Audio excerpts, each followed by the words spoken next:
It's the Orioles on Masson, and it's a day game here in Seattle as the Orioles and Mariners wrap up a 4-game set, and the Orioles try and avoid a 4-game sweep by Seattle. Hi, everybody. Welcome. I'm Gary Thorne, and for the Orioles, this has been a tough 3 games. The Seattle team is hitting and pitching. The Orioles' home runs have gone by the wayside against their pitching staff. So the Orioles will see what they can do on a game that is the center point of this season. This is going to be game number 81. Orioles on the road are 16-20 right now. They made a move today. Tyler Wilson, starter, has been sent back down. Left-hander Ariel Miranda has been called up. He will be here today and available out of the bullpen. For the Orioles on this road trip, here is the Dickens tale of 2 cities. At San Diego, they went 2-0, .354 batting average, 11.5 runs a game in those 2. All the numbers up, starter ERA good. Here in Seattle, exactly the opposite. They've lost all 3, batting average way down, runs down to 3.7. The OPS, you see, that also has taken a hit. And you look at the combined numbers now where they are on the road trip. It has been a highly offensive road trip both ways. So Jim Palmer today, do they ever need a start? Well, they do, and and they also they're facing Ibukuma. Last time they faced him, August 12th. He pitched his only complete game of his career. It happened to be a no-hitter. So again, not pitching as well this year. But I think for the Orioles, obviously, you want your starting pitching to be better. Baldo actually sent to the bullpen because of a doubleheader. Got a start, back 2 starts against San Diego, 1 in San Diego, 1 in Baltimore. He pitched well. They scored him a lot of runs. Wouldn't be a bad idea to do that today because, again, this team, when you talk about Seattle, it's so interesting to me. They had a 6-game losing streak in the month of June and a 4-game. In the 4-game, they only scored 10 runs. In the 6-game losing streak, they scored 17. They're hitting everything you throw up there now, so hopefully that'll change today. We'll see whether or not Ubaldo can get it done. One of the other Orioles starters, Ivana Gallardo, will join us when we come back. We'll talk a little bit about his involvement on behalf of his home country, Mexico, in the World Baseball Classic.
Aston is brought to you by Southwest. Transparency, low fares, nothing to hide.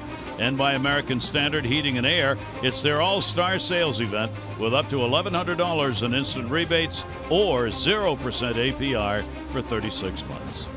Back here in Seattle, partly cloudy skies, roof open, and a very comfortable day here at the ballpark on Puget Sound.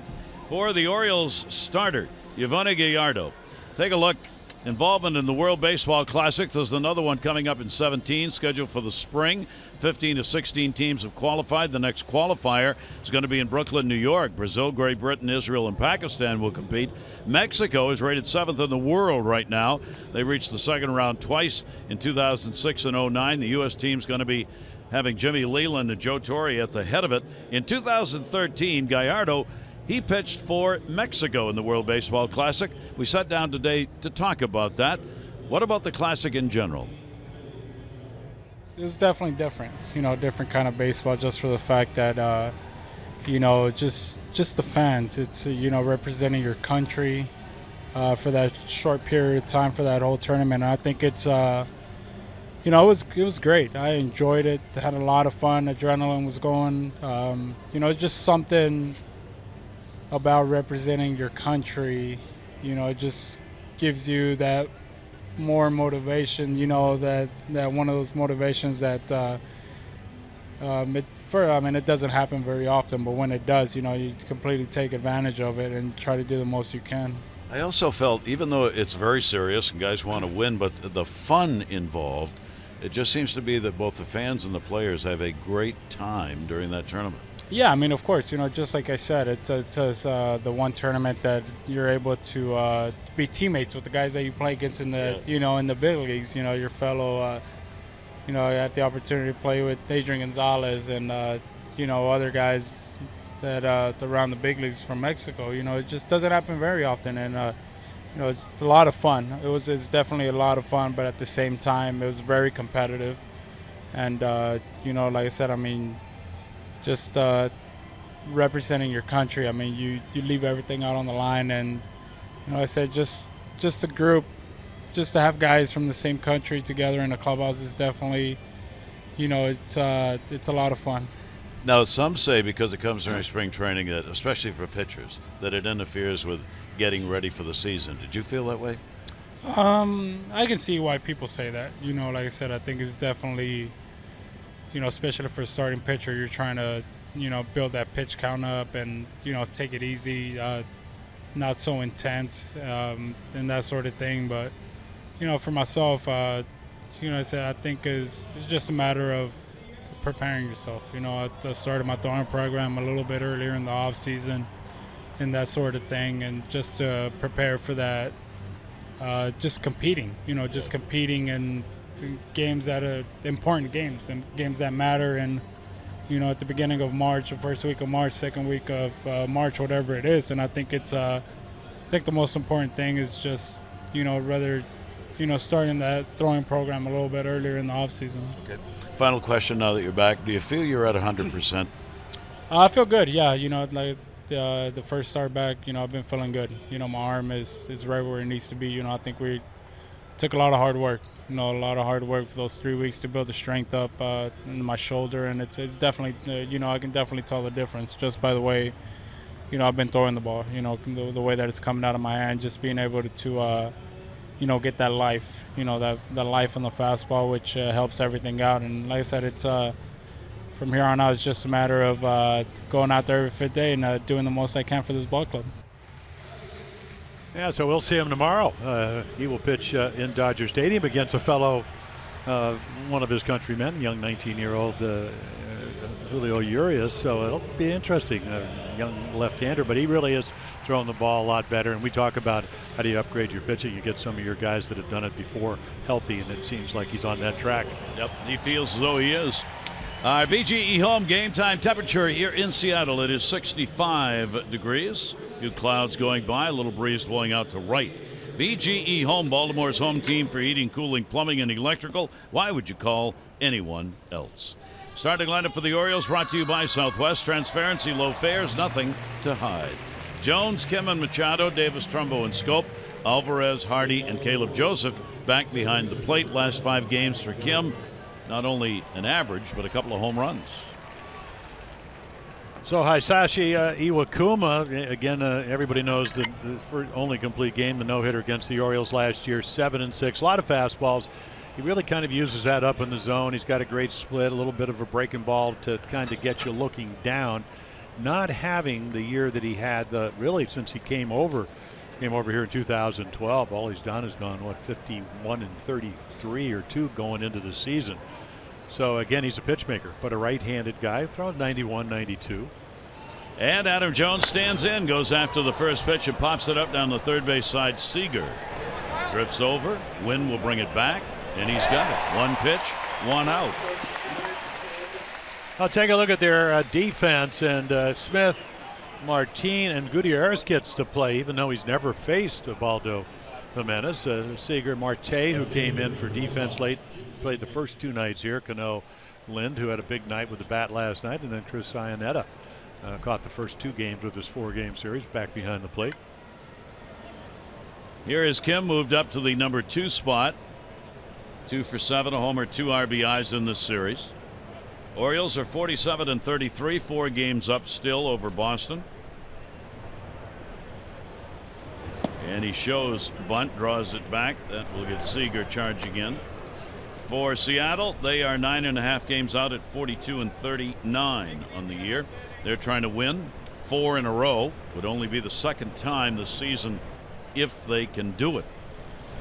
Orioles want to get out of the losing streak, as they have lost 3 in a row. And here in Seattle, they've lost the last 5 games they've played here. Yeah, the Mariners, if they win today, will have won 7 out of 9 on this homestand. Pretty good homestand. Yeah, it really is. And they started out 0-5 at home at the beginning of the season, and they've now improved to 21-20, their home record. They too will be headed out on the road after this game. Kim down the line in right field. They weren't playing him over near the line. Long run, doesn't matter. It's going to be a few seats back. yeah, Iwakuma, you saw it right there. He'll throw any pitch, any count. That's why he's so tough to hit. And you know, I looked at this year, and the hits are a little bit up, strikeouts are a little bit down, maybe the velocity a mile per hour. But for them, again, very consistent. It gives you a chance to win. Doesn't matter whether you're home or road. 28-18, low ERA at home. Pitch again inside, and then on the road, 26-13. And again, ERA's really right around 3 1/3 runs a game. He's had great support. 4th highest in the league, 6.3 runs per game in run support when he starts. Seattle certainly has been pounding out those kinds of runs in this series. That ball to the gap, right center field, and again Kim got on it. It'll go to the wall on his way to second base. Young Soo Kim continues to hit the heck out of it. That's why he's up in that lineup, and he's on with a double. Well, it's just amazing. You know, the Orioles, they've lost 3 in a row. They're coming out on the bus, and Matt Wieters looks at Zach Britton. He said, we got our secret weapon. Well, the secret weapon just hit a double up the gap. You know, Kim didn't play last year where he no-hit him. It was an afternoon game, except the roof was closed. So, again, he just gets hits. Doesn't matter. Left, right, home runs. Home runs on this road trip, back-to-back games. He would be among the leading hitters in the American League if he had enough at-bats to qualify, and now that he's playing regularly, he will be qualified in probably another week. Here is Manny Machado. Manny's got an RBI chance, 4 for 13 in this series, and a ground ball to the middle. CANO is playing right over there. He'll make the play. Runner moves up, but there are 2 down. Yeah, I think when you hit against Iwakuma, he throws so many strikes. He's around the strike zone that a lot of times, and there was an example that you'll sometimes make outs on pitchers' pitches. It's hard because, again, he's in the zone to really be selective sometimes, and that's just the fact. You think the ball's hittable, but again, you just don't know what's coming. Doesn't matter what the count is. So the shift put on with 2 down. Kim will get a big lead at third base, and Chris Davis up. Davis, a 3-game hit streak, has had a big series with the 4 for 12. He's had a couple of home runs, 4 RBIs in this series. The Orioles look to get an early lead. The off-speed breaking ball, boy, was that telegraphed, is outside. So you see 91 to about what, 68, 69 with a real slow curveball. and you got a splitter to go with it. That's a ball that looks like your fastball, but when you throw it well, it dives out of the zone. 1-0 delivery on the way, and that another off-speed delivery. Chris Davis, one of the Orioles' real hot bats. Yeah, and not only hot, I mean home runs, a couple in this series, both to left center field. Go back to June 19. He's hitting .365 over that period with 5 home runs and 16 RBIs. 1-1 pitch to him, and that's going to be outside. Iwakuma trying to stay away from that power bat, of course, and the count will go to 2-1. Yes, for the first 2 pitches, Kyle Seager played in. Now he's way back at shortstop, and you're kind of almost wondering, even though he doesn't do it very much, if he put any ball down towards third base, the Orioles would take a 1-0 lead. And Kim trying to get the attention of Iwakuma halfway down the line. Bobby Dickerson went out and said, keep going, keep going. There's nobody there. So by the time you get halfway down, you're looking directly into the pitcher's eyes when he comes to his set position. Davis up in the count here, 3 balls and 1 strike. Our pitch track presented by Mercedes-Benz, the best or nothing. 3-1. Pitch to Davis. There's that breaking ball, and that'll be in the outside corner at 69 miles an hour. Floating that one in for the strike. Iwakuma trying to work his way out of a first inning problem. The Orioles are 8 for 17 in the series with runners in scoring position. Both teams went 5 for 11 last night. 3-2 pitch by Iwakuma. Breaking balls away. No, on the corner. What a horrible call. Chris Davis saying no, no, no. Marty Foster, the home plate umpire. Strike 3. No runs, 1 hit, no errors. And 1 left on base. Yeah, look how far outside. I mean, that ball's 6 inches off the outside corner. Come up swinging. To the mound, Jimenez.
They're in style now. In fact, they're always in style, never out of fashion. Here's the lineup for Seattle. It'll be Martin, Smith, and CANO, CRUZ, SEAGER, and Lynn. Gutierrez gets a start. Iannetta and Marte. Lynn, big night last night, and since May 14, he's been on it. So Ubaldo, he was 3-7. He's 5-7. Won his last 2 games, both against San Diego. He pitched pretty well. 3 runs in 11 innings. No, you got to ignore all those numbers. You hope that he'll throw strikes. Orioles need help in that starting position. The Orioles ERA 6.43 in the last 20 games. And the Orioles are not getting length out of their starters. 12 times out of 20 they have gone 5 or fewer innings in those starts. ERA for the Orioles starters 5.07, 13th in the American League, and it is the highest the Orioles starter ERA has been since April 26. Martin, couple of hits, 13 at bats in the series. He is 1 for 11 with a home run off Ubaldo Jimenez. 1 ball, 2 strike delivery on the way to him. Martin will take it up high. Yeah, we've seen Ubaldo in his last 2 games have a little bit more velocity, and he went through a stretch of what, five starts where just got pounded. And that sent him to the bullpen, and then because of a doubleheader, had a chance to come back and pitch. He pitched well. We'll see what he can do today. He comes in tied for 7th in most runs surrendered, and he has the highest walk per 9-inning ratio in the American League. Ground ball on the 3-2. That'll be played by Jonathan Scope. Martin is retired. Away. No, last night the Orioles give up 12 runs and 16 hits. It could have been worse, but some great defense. Chris Davis made a couple of great plays. Adam Jones, SEAGER sizzles one into center off of Tyler Wilson. Kim Jones in trouble. That's your outfield. Machado, Hardy, Scope, and Davis. Caleb Joseph, welcome back. For those of you who couldn't stay up till 3 o'clock in the morning, first game 5-3. Seattle won it. Second game 5-2. Left-hander LeBlanc over Gosman in that one. And then 12-6 last night. Another left-hander, Paxton the starter, over Tyler Wilson. Last night was a slugfest. 5 home runs hit in the ball game by Seattle. The Orioles only had 1. So now the Orioles lead in home runs at 127 has been cut to 5. Seattle's got 122. 7 for 13. The 3 home runs against the Orioles. Seth Smith, he will take it. He's got a 4-game hit streak as a result of the hot bat that he's got going, and it's been all year. He's 9 for 24 this year with 3 home runs and 8 RBIs against the Orioles in this, the 7th game that they have played. 1 ball, 1 strike delivery by Jimenez. The Orioles bring a left-hander up. They needed that help. Ariel Miranda is here from AAA. Tyler Wilson optioned down. Brian Dunsing's been moved to the 60-day DL. Miranda's a 27-year-old, a 3-7 record. Has not pitched in the major leagues before. He is from Cuba. 2-1 pitch, and that is there for a strike. There he is in the middle. Yeah, he really hot streak. He can start, obviously in the bullpen. So sitting next to his right, our left, Despaigne, who probably the time change here. Yawn. Don't we all? Yeah, it's easy. 2-2 delivery on the way is going to be outside. The only thing that really keeps you up in Seattle, and well, probably a lot of things, but there is a coffee shop. Maybe every other store. It's unbelievable. Yeah, at least every other store. Yeah. Never a lack of caffeine in this No. city. Nope. You can find whatever you want coffee-wise 24/7. 3-2 on the first 2 hitters, and gets him. Foul tipped into the mitt for the strikeout. Yeah, he's really been carrying a pretty good fastball. So, and the one thing about Ubaldo, if he can throw strikes, you alluded to the fact he's walked 5.5 per 9 innings, and that gets the pitch count up. This ball has good velocity and good movement. And when he's on his game, the ball within the confines of the strike zone, which is, that plate 17 inches, you get a lot of late movement. So 2 down, Robinson Cano. Cano's 8 for 14 with 2 home runs off Jimenez. He's had a decent series, 3 for 11. You probably pitch around him, except the guy on deck is he's hit in 48 of the last 51 games. And how about that? He walked right out of the batter's box. Well, CRUZ on deck. Cano was going to take the pitch, but he didn't just stand there. He walked out of the batter's box. Well, when you're 8 for 14, you can do that apparently. I guess so. Here's the 0-1 delivery by Jimenez, and that ball trickles down to third base. Manny Machado makes the throw, and a good start. Jimenez retires the side in order. We'll get a look at Trumbo to the plate when we come back.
Iwakuma, and the flashback the Orioles would rather not think about, as he got not just a complete game but threw the no-hitter in his last outing against the Orioles, August 12, 2015, right here at Safeco.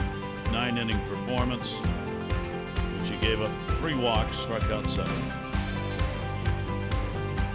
And a celebration of a no-no. 1 of 6, whose only complete game's a no-hitter. How about that? And a ball put up in the air to left field by Mark Trumbo, first ball hitting, as the Orioles are doing here, first time through the order. Smith is there. Yeah, the amazing thing about that no-hitter, and in their notes they talk about he threw about 52% of his pitches all last year in the strike zone that day, because the Orioles do chase a lot, maybe not as much this year. Only threw 41% strikes, but the Orioles, again, they chased out of the zone, and like I said, he's so much around the strike zone that helps you get guys to swing. So if you do make quality pitches, keeps the pitch count down. It's his 5th year with Seattle, 11 years pitching in Japan, 35 years old. Jonathan Scope will take the pitch outside for a ball. Jonathan has been on in 14 consecutive ball games, with hits in 13 of them. Going back to June 18, hitting .458 over that stretch of games. And that ball in the air, shallow right field. Gutierrez is getting the start out there, and he will put it away. Maryland Lottery's contestant of the game, Jacqueline Clark from Gaithersburg. 500 for being selected, 500 more for every Orioles home run hit today. Play Home Run Rich's Scratch House, win up to $50,000, or enter non-winning tickets for a chance to be the contestant of the game. Go to mdlottery.com/baseball. Good luck. Oriole fans who made the trip to Seattle, a number of whom were down in San Diego as well, some of whom will be going on to Dodger Stadium. Pedro Alvarez back in the lineup, DHing. He is 0 for 4, and the only at-bats he's had in this series. And the pitch is inside for a ball. 1-0 count, 2 down. Iwakuma works pretty quickly into Iannetta, and that'll miss with a count 2-0. Yeah, he's going to try to stay away from the fastball. Taiwan Walker, he of course was throwing 95, 96, so he was able to throw a few more fastballs. But again, Pedro, a pretty good fastball hitter, hit 6 home runs in the month of June. 2-0 delivery, rips that one into right, and he's got himself a base hit. And of course, as I say that, he hangs a curveball and he rips one into right. Yep. Alvarez has really been hitting the baseball. Started in, as Jim said, in June, and even when he's making outs, he's hitting the ball hard. You don't want to see the outs, but if you're going to make them, put the barrel of it on it, and he's doing it. So it's hard to keep him out of the lineup. And rotate to get Rickert and Reimold and Trumbo. You got to have in there either in the DH role or in right field. Kim, of course, except against the left-handers, and Buck Showalter's indicated Kim's going to play some more against lefties. Here's J.J. Hardy. Hardy has 1 hit in 11 at-bats in the series. He has not had a hit off Iwakuma. He is 0 for 9 against him. 0-1 count with 2 down. Orioles have a couple of hits on the board. Kim double, the Alvarez single. Hardy will take a breaking ball that will be outside. 1 ball, 1 strike. Seattle fired up with the home runs last night, 5 of them. Tied the season high. Orioles also gave up 5 against Boston. Iwakuma with a 1-1 delivery, and that's going to be up the middle, and JJ's got a base hit. So J.J. Hardy on with a single, and with 2 down, the Orioles back-to-back bingos for Caleb Joseph. So a couple of breaking balls this inning, and they're hittable. I mean, it's just a little breaking ball. Looks like J.J. maybe getting a little bit close to the plate, and of course he is a pull hitter, so he gets it on the right side of, or actually the left side of second base, but the right side of the pull side, and gets himself a base hit. He didn't run very well, even for J.J. No. Going down to first base. Well, he did talk about the fact when you come back as quickly as it's tough. You're playing every day. I thought maybe you might see Flaherty. You know, Now, Ryan hasn't played for a while. No. Well, he was red hot, and because he played so much. Watch him going down the line here. Yeah, really kind of limping, and again, day game after night game, and I think don't think that Buck Showalter won't notice that. Yeah, that was concerning. And he's probably looking down right now because that can be calf, it can be back because he's had a history of little back problems. You hope that's not the case. Good news is he got a hit. Yep. Caleb Joseph, runners on at first and second base. So Caleb back in behind the plate. 1-0 delivery on the way. Iwakuma's pitch is going to miss. Caleb's had a couple of hits off this right-hander. He is 2 for 6 against him. Went on the DL on May 31 with a testicular injury. And this is the first game back. Matt Wieters had caught 3 consecutive. 2-0 pitch on the way, down and foul. Yeah, against the Seattle team, you want to get a lead. They've been a very good ball club. When they get a lead, they win. Well, their bullpen, at least we've seen it. The Orioles not at full strength because of the O'Day injury. There's their new manager, Scott Service, former catcher. Yeah, but the Orioles on the bus this morning were just talking about it. Not partly because they haven't played well against them, but he said most of them, the consensus was they're a better team this year. A little more speed, the bullpen good, and when they get Felix Hernandez back. 2-1 deliveries put up in the air. First base side. Lynn says get out of the way, as he should, and helps his catcher. No runs on 2 hits, no errors. 2 are left on base.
Miller time later in today's game, brought to you by Miller Lite. Talking about Seattle, when they score first, they are 31-18 this year, one of the best marks in the majors. When the opponent scores first, they're 11-21.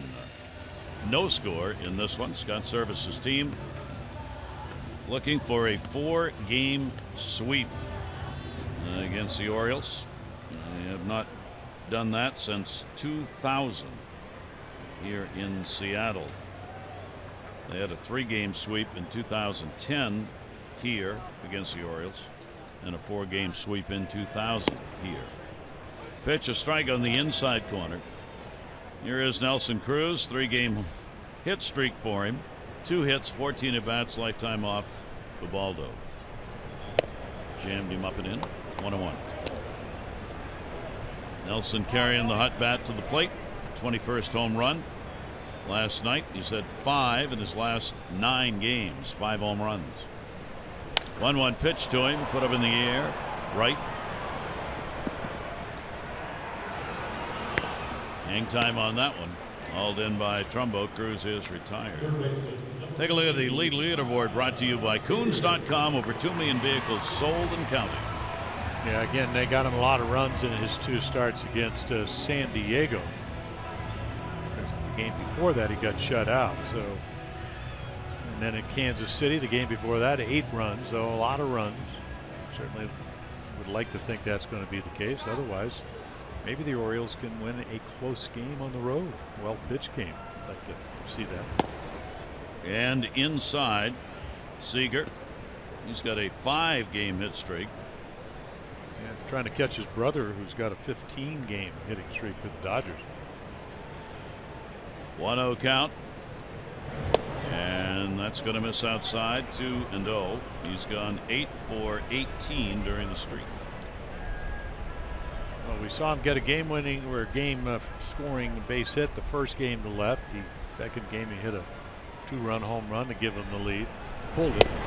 He's hit it everywhere. Last night, a couple of doubles to left field. Orioles have that infield shift not all the way around, but count goes to 3-0. Seager with Lynn waiting on deck. And they've gotten a green light, 3-0. Seth Smith hit a home run. Cruz hit a double. I don't think he'll be swinging here, though. There for a strike. Ubaldo's gone 2-2 lifetime against Seattle. 5.05 ERA here in this ballpark. He's 0-1. Third start here, 3.97 earned run average on this yard. That one is also in there for a strike, so 5 pitches. The bat's never moved, and a 3-ball 2-strike count on Seager.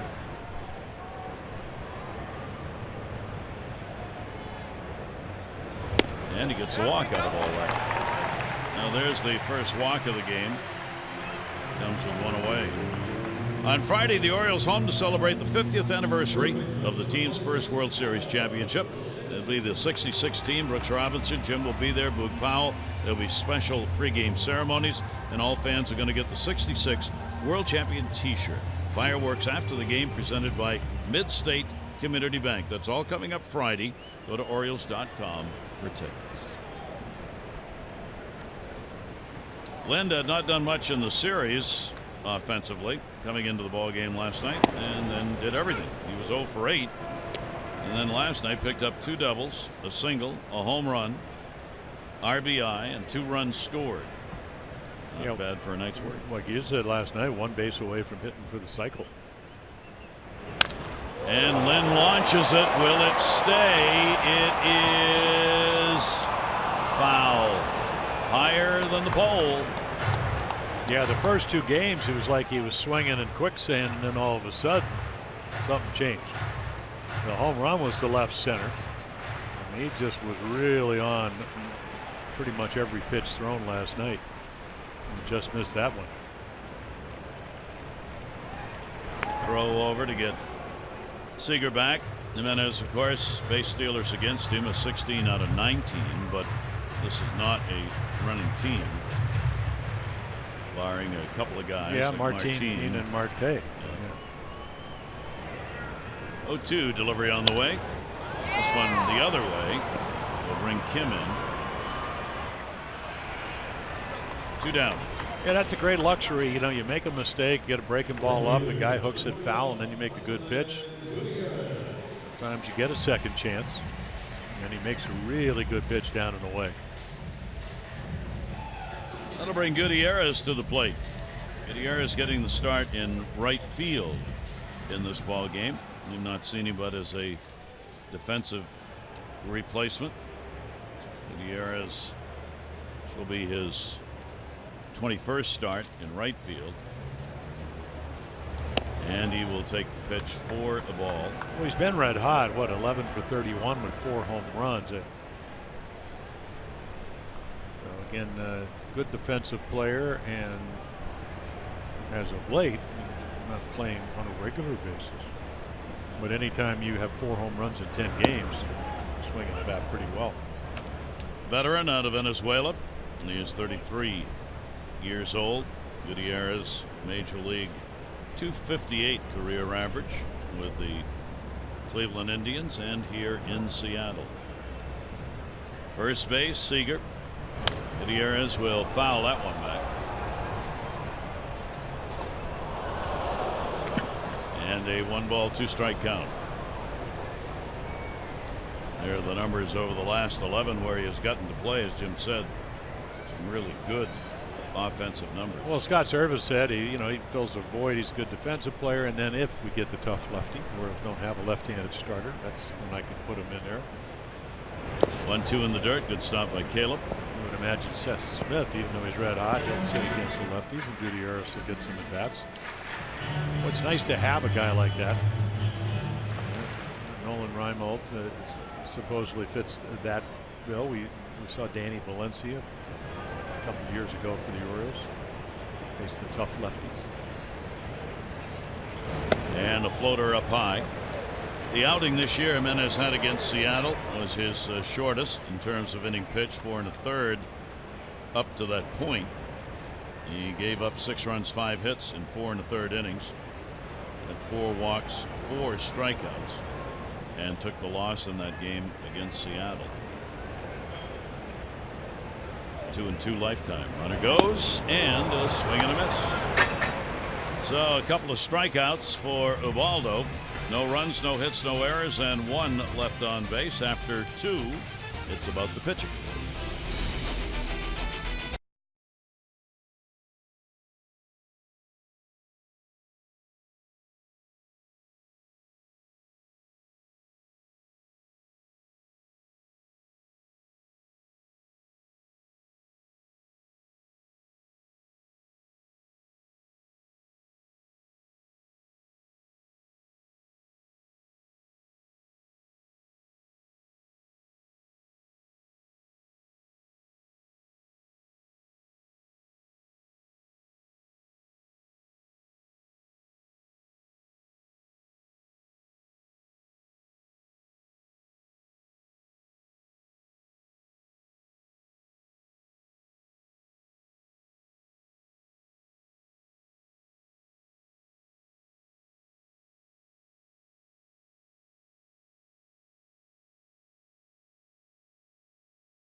Casino inside the numbers.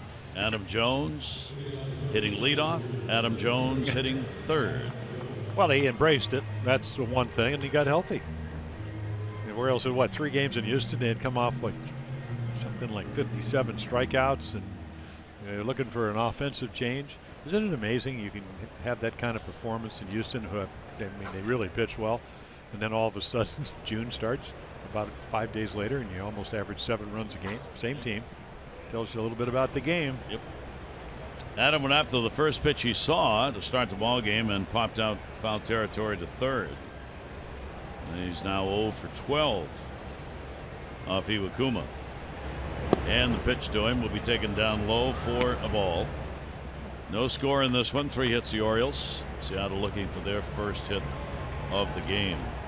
Adams been on now in 12 of the last 13. He's had 6 multi-hit games over that 13-game span, and it's been a good one, hitting .351 during those 13. Well, let's see if he gets a good pitch to hit here. 2-0.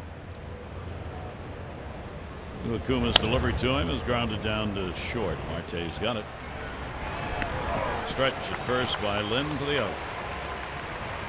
On Saturday, Manny Magic will be at Birdland. All fans of the afternoon's game against the Angels get the Manny Machado Garden Gnome. Great giveaway. Note the start time for that ball game is going to be 4:05 on Saturday. And you can hashtag Manny Magic on social media to join the conversation. Get your tickets at Orioles.com.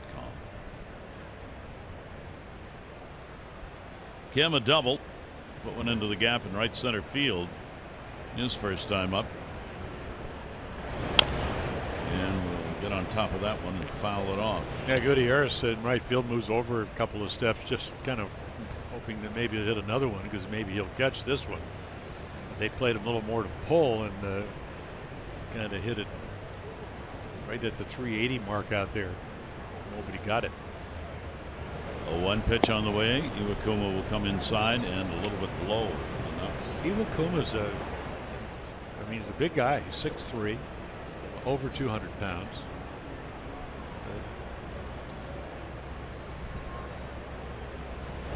And that one, he took something off it. He'll get over to cover the base. Flipped to Iwakuma, lost his hat, gets the bag though.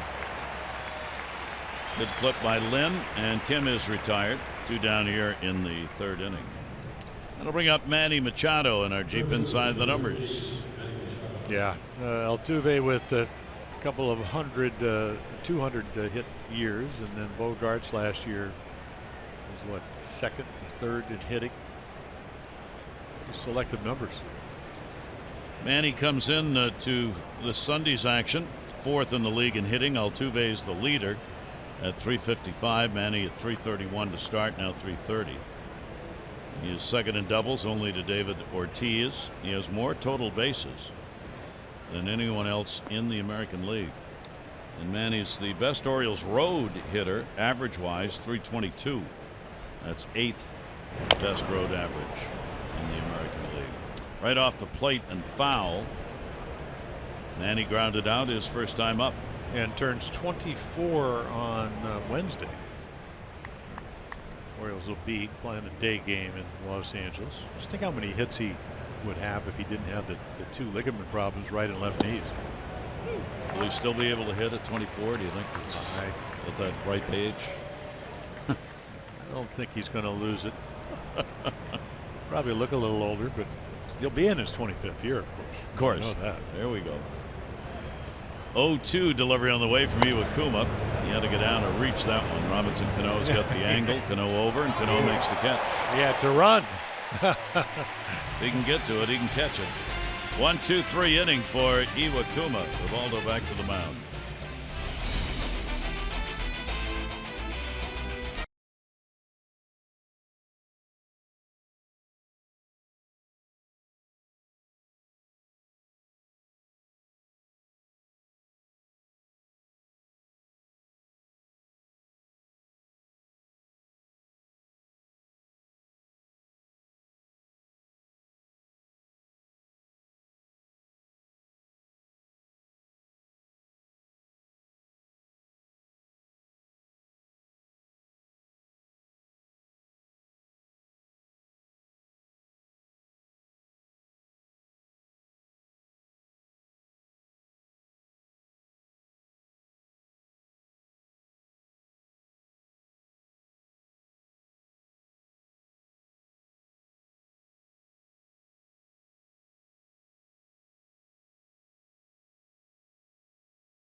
Sunday Smiles. They're brought to you by Hair Cuttery, home of the Smile Back Guarantee. No small print, just big smiles. Now they're smiling in Toronto, 17-1 over the Indians today. Hark, the world is clearly falling apart. The Indians have lost 2 in a row. The Mets beat the Cubs 14-3 today. The Mets hanging tough. 4 in a row they've won. They're 5 games behind Washington. Both those teams won their ball games today. And then the Nats win 12-1. A lot of scoring going on over those Cincinnati Reds. There they are. We bunched them together. 17, 14, 12. I'm still waiting for the compression test on the ball, and then I'll be happy. We're going to put you in touch with the commissioner's office and get this over with. I can already tell you the results of it. What? Well, no change in the baseball from last year. That'll be the announcement. Well, what? not that you're wrong. I'm just saying that'll be the announcement. I don't know. I'm going to go talk to, he lives the commissioner actually has a place down in Juno Beach, Florida. There's a little restaurant. It would be one of your favorite places, Captain Charlie's Reef Grill. You get like 8 to 9 fresh fish and wine and all that. Well, I go in there, and I used to live right up the beach. Hadn't been there in about a year or two. And they go, you know, the commissioner of baseball comes in here. He lives right up the beach. So Rob Manfrey eats at the Reef Grill. So I'm going to have to put the word out. You are. I'm going to have to call Russ down there and say, check out the baseballs. Of course, he's, you know, from Canada, and he's going to say, well, we don't really care. That's what we do up here. The Jays hit home runs. We'll get it done. It's early. We're halfway through. Halfway today. So in a leadoff walk, the ever dangerous 2 in the ball game surrendered total by Jimenez. Yeah, it's really a lot of times it's when you issue the pass. Marte 1 for 7 in the series, back at the shortstop position. And Sean O'Malley was the starting shortstop in the ballgame last night. Did a great job. He had a couple of hits, a walk, 2 runs scored. 0-1 count in at third base. Manny Machado. Entire series he's played in whenever Marte's been up. He'll back up now with the 0-2 count. Yeah, you talked about the fact that defensively, and I think Ketel Marte is one of them. He's made 12 errors, and boy, he's got great range, but he's young. We almost saw him throw a routine ball in the second inning away. So still learning to be a little steadier at shortstop at this level. Marte's gone 4 for 18 against the Orioles this year. Runner at first, 1-2 delivery on the way, and he'll loop that one away from Adam Jones, and that's going to fall on the triangle.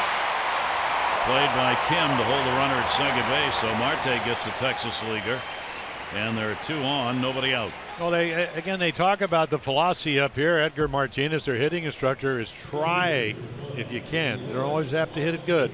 Try to put it, make contact with 2 strikes, and that's exactly what he does. Good pitch, bad result. Leadoff walk is now at second. He's at first with nobody out. And the leadoff batter, Yonis Martin, grounded out his first time up.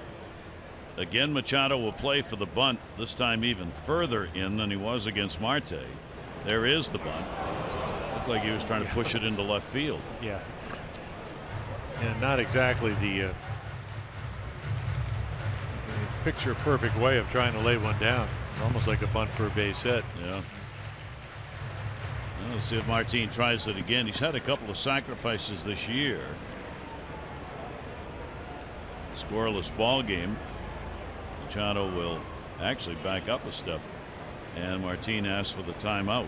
Yeah, a lot of times you, especially in the American League, you don't like to give up outs, especially with if you bunt them over, first base will be open. And Seth Smith, one of your hottest hitters, coming up, but then you got CANO and CRUZ, and then SEAGER. Good one. The ball to there's nobody there. Oh my gosh, brain cramp. Well, you got to know where your guys are playing. Got to be some communication. So he gets off the mound quickly, but boy, you just give him an extra out and right into the second time through the order. So right here, you got to know Manny's there, and right there, he just doesn't know it. Now all of a sudden, with one of their hottest hitters coming to the plate, 2, 3, and 4 with the bases loaded, nobody out. Be a fielder's choice and a sacrifice. Boy, you work on those kind of things all spring, all year. Buck Showalter, that will drive him crazy. Well, you always know what play is on. So if you're playing in that easy, you know that either Manny, and maybe I'm not saying that Manny didn't forget to go back to third either. I just don't know because you don't know what play was on. But if he's coming in, a lot of times, Gary, you'll come in and try to keep the double play in order by getting the runner at second. And otherwise, as a pitcher, you just catch the ball and at least get one out. Big break to Seattle. Bases loaded, and of all people, Seth Smith. Strike in the outside corner. He struck out his first time up. Already 3 home runs and 7 RBIs in the series against the Orioles. This series has featured 12 home runs, 9 hit by Seattle, 3 of them by Smith. 0-1 count. off-speed delivery right there at 85. 0-2. The Mariners right on the top. Of course, the Astros and the Rangers, and then I'm really surprised that the Orioles are that far. That's not really far down, but I thought they'd be right up there at the top. Well, the one thing about Ubaldo, forget the ERA, he's almost striking out 9 per 9 innings, and he needs one right here. 0-2 delivery's not going to get it. Way back right center field, and goodbye home run. A grand slam by Seth Smith, who is just sticking it to the Orioles. Well, that's just like they tried to do with Kyle Seager. Guy's been trying to throw an 0-2 pitch by him. Boy, if you're going to throw it, you cannot throw a strike there. Go up out of the zone. And if you've been watching the games, you know this guy is torrid. I mean, it's right down the middle. I mean, they're trying to go away, and he doesn't even gets it close. You can see Caleb Joseph sitting on the outside corner. Got to reach back into the middle of the plate and never gets there. He's got 10 home runs this year, and 4 of them have been against the Orioles. A grand slam for a 4-0 lead. Ball put up in the air by CANO, second base, Scope. He will back up and make the catch.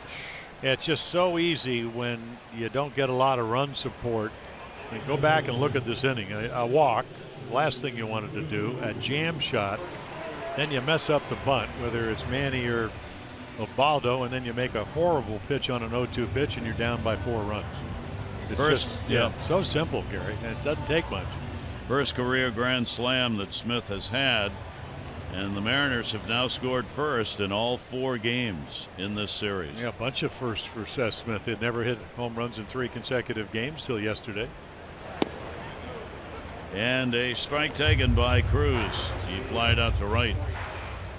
His first time up. 0-1. And the pitch will be taken for a strike. They've changed the scoring on Martin here in this inning, and he's got a base hit. They called it a sacrifice fielder's choice. It's now an infield single. Ground ball towards second base. Scope over on the short hop, and CRUZ is retired. For Ubaldo Jimenez, the 10th home run that he has surrendered on the year, and a very costly one here in the 3rd inning of this game.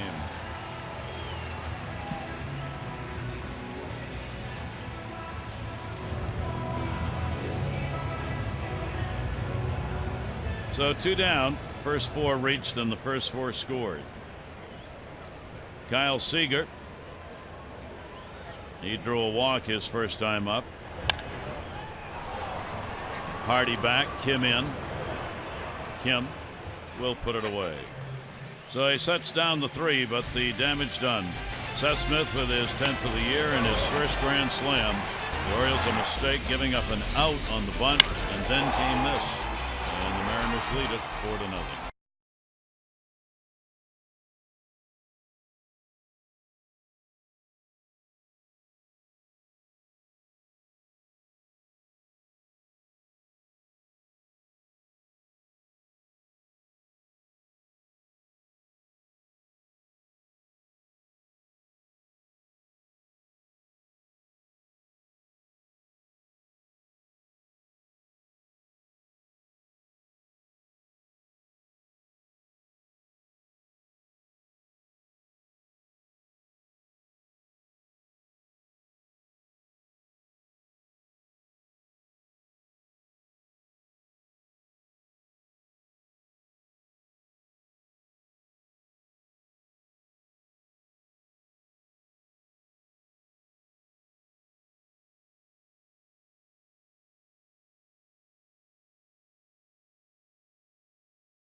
Fourth inning of Orioles baseball brought to you by the RAV4 Hybrid.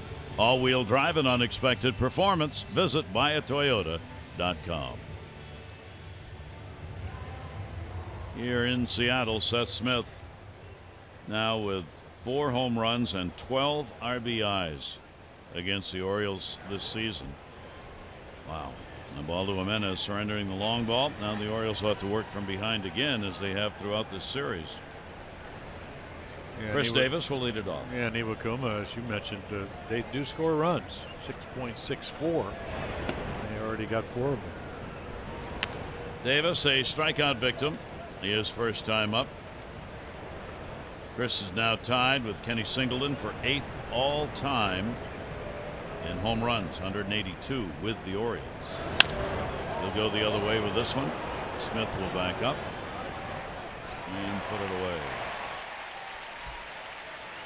So you want to check out behind-the-scenes moments and pictures of your favorite players in action?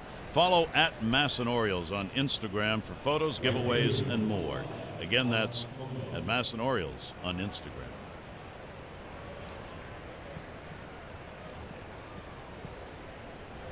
One down, Mike Trumbo. Trumbo flied out to left field, his first time up. Orioles will be heading to LAX. Face the Dodgers tomorrow night, July 4 game. We'll be on the air with that one at 8:30 O's Extra, 9 o'clock for the ball game.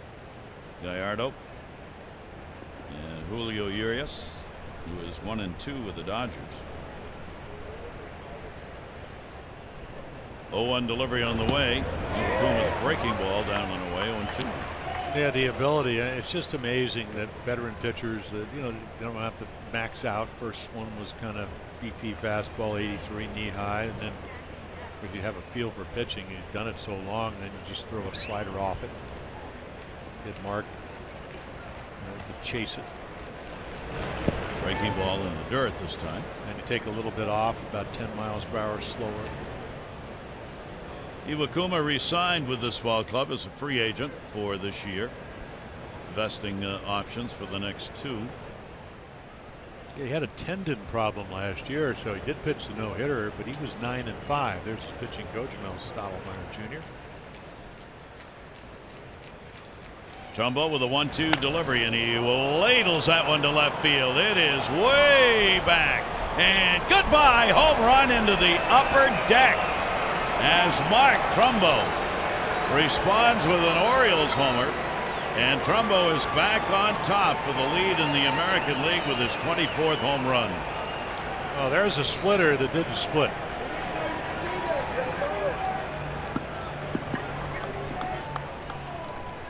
We'll get a distance on that one. That had distance and air time.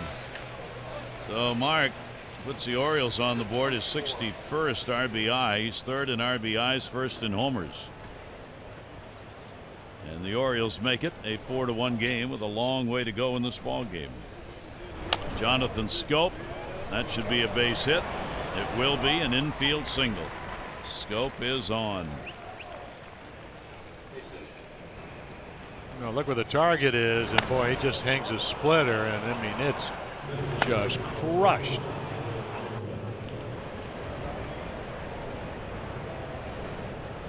Get a lot of souvenirs up there either. No, you don't.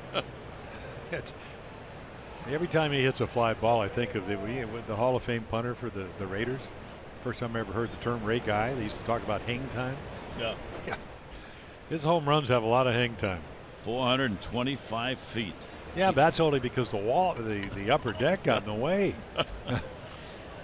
He's now had 12 home runs on the road and 12 at home.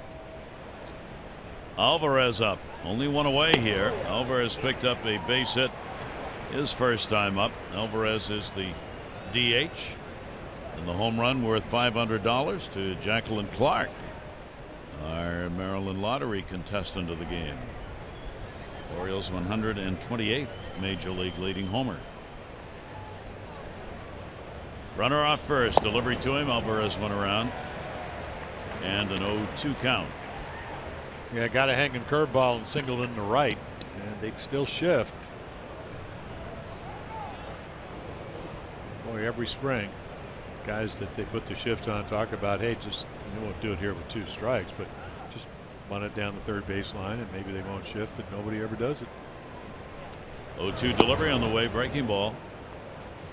Alvarez this year, a couple of hits, 12 at bats against Seattle. The Orioles came into this game. Their team batting average against Seattle is .207. They have been outscored. Put the numbers up here in this ball game, 45-19. And Alvarez keeps the hot bat sizzling. Base hit to center field, and it goes by Martin, and both runners will move up. It will be a single and an error on Martin. A little too nonchalant. Yeah, you're trying to wonder, okay, you know, even though you know the ball's hit soft, you're up by 3 runs. Do you take your eyes off it? You come in, and right there, he did casual it right into a double. I mean, it'll be scored an error. He just doesn't get the glove down. So the Orioles draw a break. They get 2 in scoring position on a single and an error. And then because of the scoreboard, up 4-1, they'll probably play. I mean, you'll play back all around. And I mean, I suppose maybe SEAGER could play a step or 2 behind the bag, but they're all back around here, so they're conceding a run. Hardy a base hit his first time up. JJ's .286 with runners in scoring position, well above his .239 overall mark. And here's a big at bat. The Orioles got a chance to get right back into this thing. I mean, they are anyway. It's only 4-1. Trumbo's home run, but base hit here could score a couple. Jonathan Scope at third. Alvarez on at second base. Iwakuma's 1-0 delivery, and Hardy will hold up. Yeah, Gabe Morales, he goes, nope. And they're all yelling at him. And Scott Service getting lectured by the home plate umpire, Marty Foster.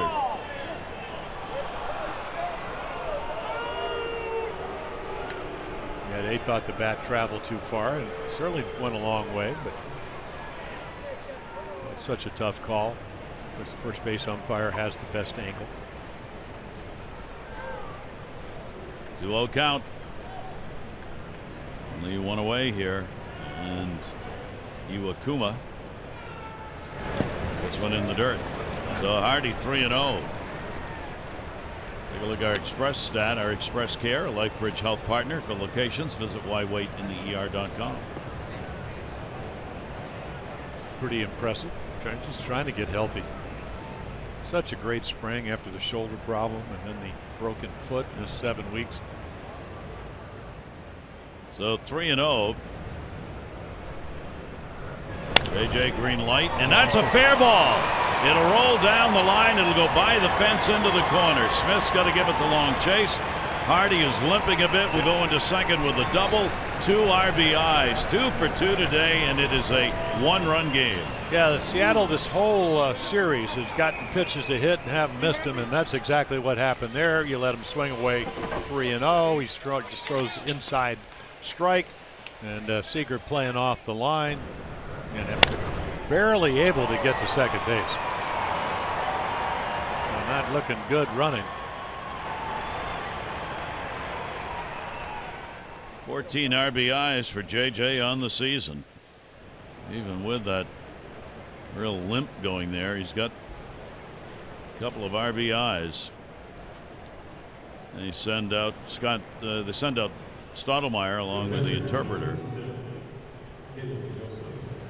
for Iwakuma, as all of a sudden that 4-0 lead has disappeared as the Orioles answer back here in the 4th inning. Yeah, if you just turn the game on it and you're saying, wow, the Mena's not pitching that well. It was really just one pitch. Caleb Joseph. Yeah, looking still for that first RBI after having really good RBI year last year, 4th most on the Orioles. Well, JJ Hardy is not going to score unless the ball is either out of the ballpark or rolling around the wall. Maybe, yeah, a long double. 1-0 pitch on the way. Caleb to second. Yeah. He looks to third, but will go to first base. CANO will get the out. It'll move Hardy up 2 down. I hit it sharply, but right at CANO, and good news, he does get the third. So now the Orioles, Adam Jones, will try and get this ball game tied up or better. Adams 0 for 2. Couple of hits, 15 at bats in the series, 2 for 15. Adam hitting .328 with runners in scoring position. That too well above his .261 overall average. Adam almost exactly where he was last year in that department, .281 last year with runners in scoring position. And he's bunting. Oh my gosh. Iannetta comes out to get it. That's the third out. Well, the Orioles get right back in it, though. They get 3 runs. They do it on 4 hits and an error, and Trumbo started it out with his major league leading 24th long ball.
Masson brought to you by Southwest. Transparency, low fares, nothing to hide.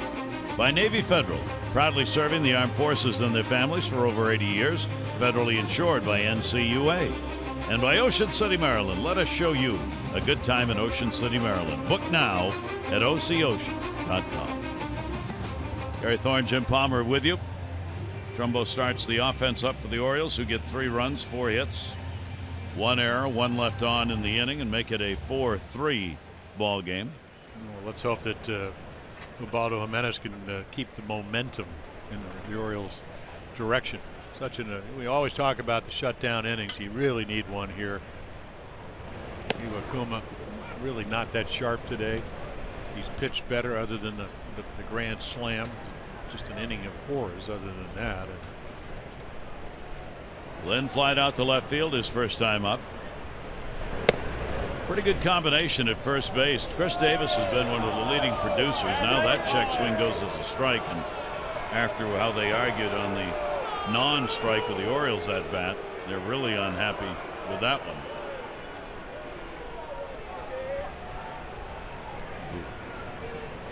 0-2 delivery on the way. Orioles got a break there. I was saying Chris Davis first base production, 21 homers, 56 RBIs, is matched by the duo that they play at first base with Adam Lind and Daho Lee.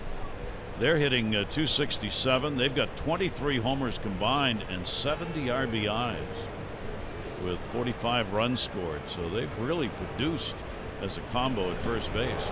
He'll get him on the swinging strike. It is held on to. Good play by Caleb Joseph. Yeah, it's all about making quality pitches, and this is about as good as it gets. Just get it underneath the strike zone. It's a splitter. Ball's gonna, if you throw it right, it's gonna tumble. That was the problem with the 0-2 pitch to Smith. He just missed his target by about a foot. Ended up in the seats for 4 runs. That's 3 strikeouts for Ubaldo. Gutierrez was one of them. Gutierrez will take the pitch down low for a ball.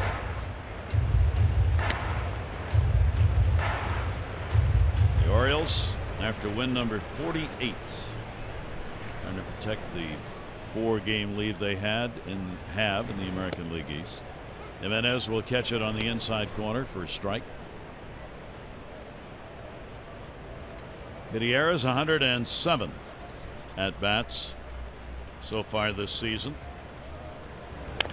and went upstairs and chopped that one foul. So Baldo will get ahead of him. 1 ball and 2 strikes.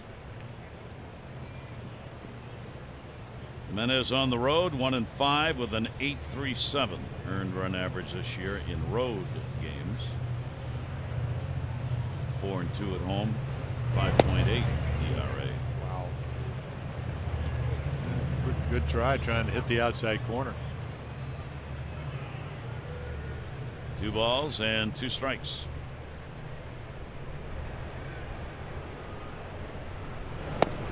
And that one will miss away.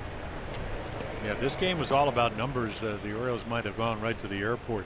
Last 7-day games, 0-7 with an 11.96 ERA. Lost all 7 of the starts. It's just an amazingly high number. I don't care who you are. 3-2. So he's on with the 3rd walk, and this is a typical Ubaldo start. Next Sunday, don't miss a big way to celebrate one of the Orioles' brightest stars. 1:35 game, the Angels Adam Jones Jumbo Baseball Card giveaway, presented by Topps. After the game, the kids 14 and under get to run the bases. They do that after every home Sunday game this year. And you can get your tickets at Orioles.com or 888-848-BIRD.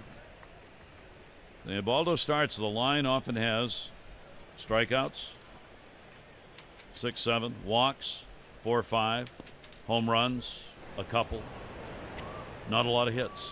No. It's typical for. Well, he pitches Jimenez. around a lot of people, and that's how you get to 5.5 walks per 9 innings. He really doesn't throw a lot of home runs. I mean, today the big blow obviously is the grand slam on a 0-2 pitch. That is there for a strike to Iannetta, who walked his first time up. But otherwise, how do you get to 19 pitches per inning? I mean, that's part of the whole deal. It's not what you want. I mean, I know what Dave Wallace and Dom Cheedy, the 2 pitching coaches, they're big advocates about fastball command. When he's pitching well, which is kind of a rarity with exception of the last 2 starts, he gets away from that. It's almost like a lot of the modern day pitchers don't think that's important. You kind of know where the ball is going to go if you throw it low and away. Your defenders are happy. Down the line, right field, not deep. Trumbo on the charge, and they can't get there. Yeah, better angle for Jonathan Scope. A long way. This is a big enough ballpark that you're going to have to play maybe a little bit deeper, only because any ball to your right, it could be a triple. Lots of running for the outfielders to get through those balls in foul territory. 1 ball, 2 strike count. Iannetta. Gutierrez on at first base. Iannetta in a check swing. Yeah, I mean, you're thinking right now, what pitch can I throw to get Chris Iannetta to roll over, hit a ground ball to one of my infielders, and we can bring our guys up to hit. Maybe take the lead. See what he does with him. 2 balls and 2 strikes. Iannetta takes it, and another full count. 3-2. Jimenez. See with 1 away. Gutierrez on at first base. Held by Davis, whether he'll be moving. Marte, number 9 hitter, is next. Runner goes, and that's going to be base hit. Trumbo will chase it down. Over to third, Gutierrez. Throw comes into second base. He'll hold him at third. Iannetta, first and third, 1 out as he gets the single. Yeah, really nice at bat, but again, Ubaldo lets him back into the count. Gets ahead, 1-2, doesn't make a pitch. And then when you get to 3-2, you know he's going to be running. So there he goes. The double play out of order. And then he has a great at bat. Not only do you not get the double play because it's 3-2 and he's running, but you get first and third. So this is the way the ball game went last night. Every time the Orioles would score, Seattle would come back and score. The Orioles get 3 runs in the top of the 4th inning. Now Seattle threatening here in the bottom half. 1 down, foul tipped at the plate. Marte, a base hit, scored on the grand slam by Seth Smith. So again, a lot of important at-bats keep coming up in this series because there have been so many base runners on.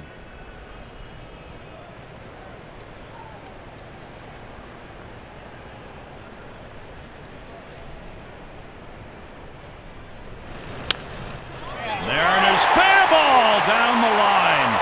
Gutierrez will score. Ianetta's going to third. Ball. Trumbo says it's being held up. They're going to keep the runners running. And we're going to have an argument here. So 2 will score. Iannetta kept on going. Trumbo held his hands up saying the ball's underneath the tarp. This is the 3rd time on this trip we've had this situation. And I think they're going to put the runner back, and that will swing the argument to Scott Service.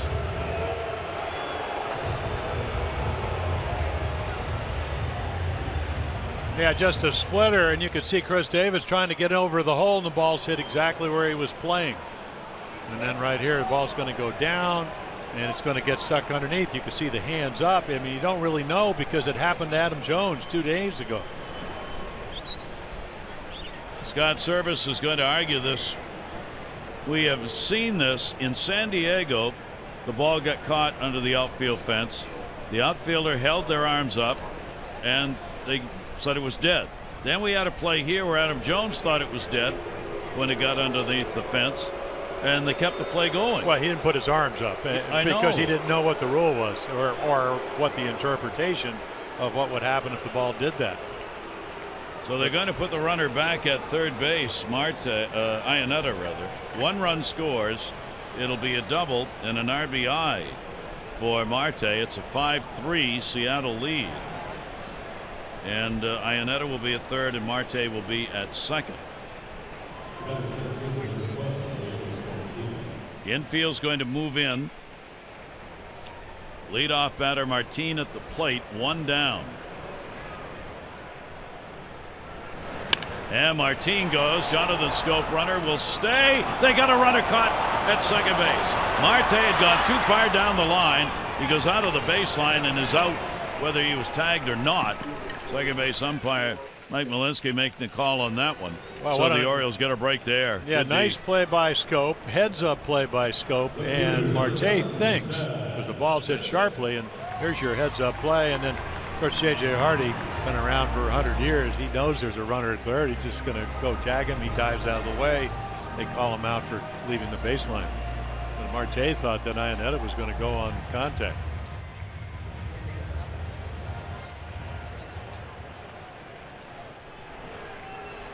So now a runner at third base, 2 down.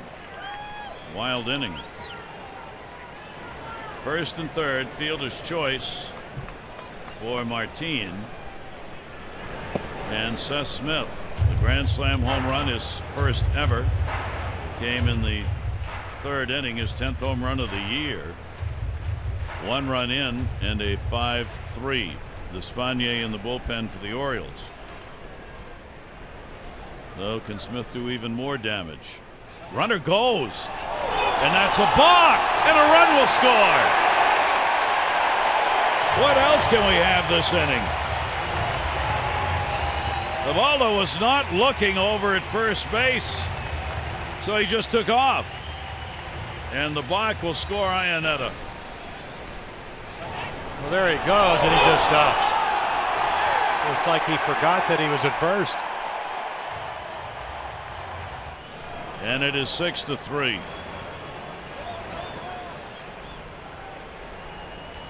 What an inning. First balk the Orioles have had this year. Now still a runner at second base with 2 down. Yeah, and you really can't give in to him because of the series he's had, and as we mentioned, well protected in his lineup with CANO right behind him. 2-0 count on Seth Smith.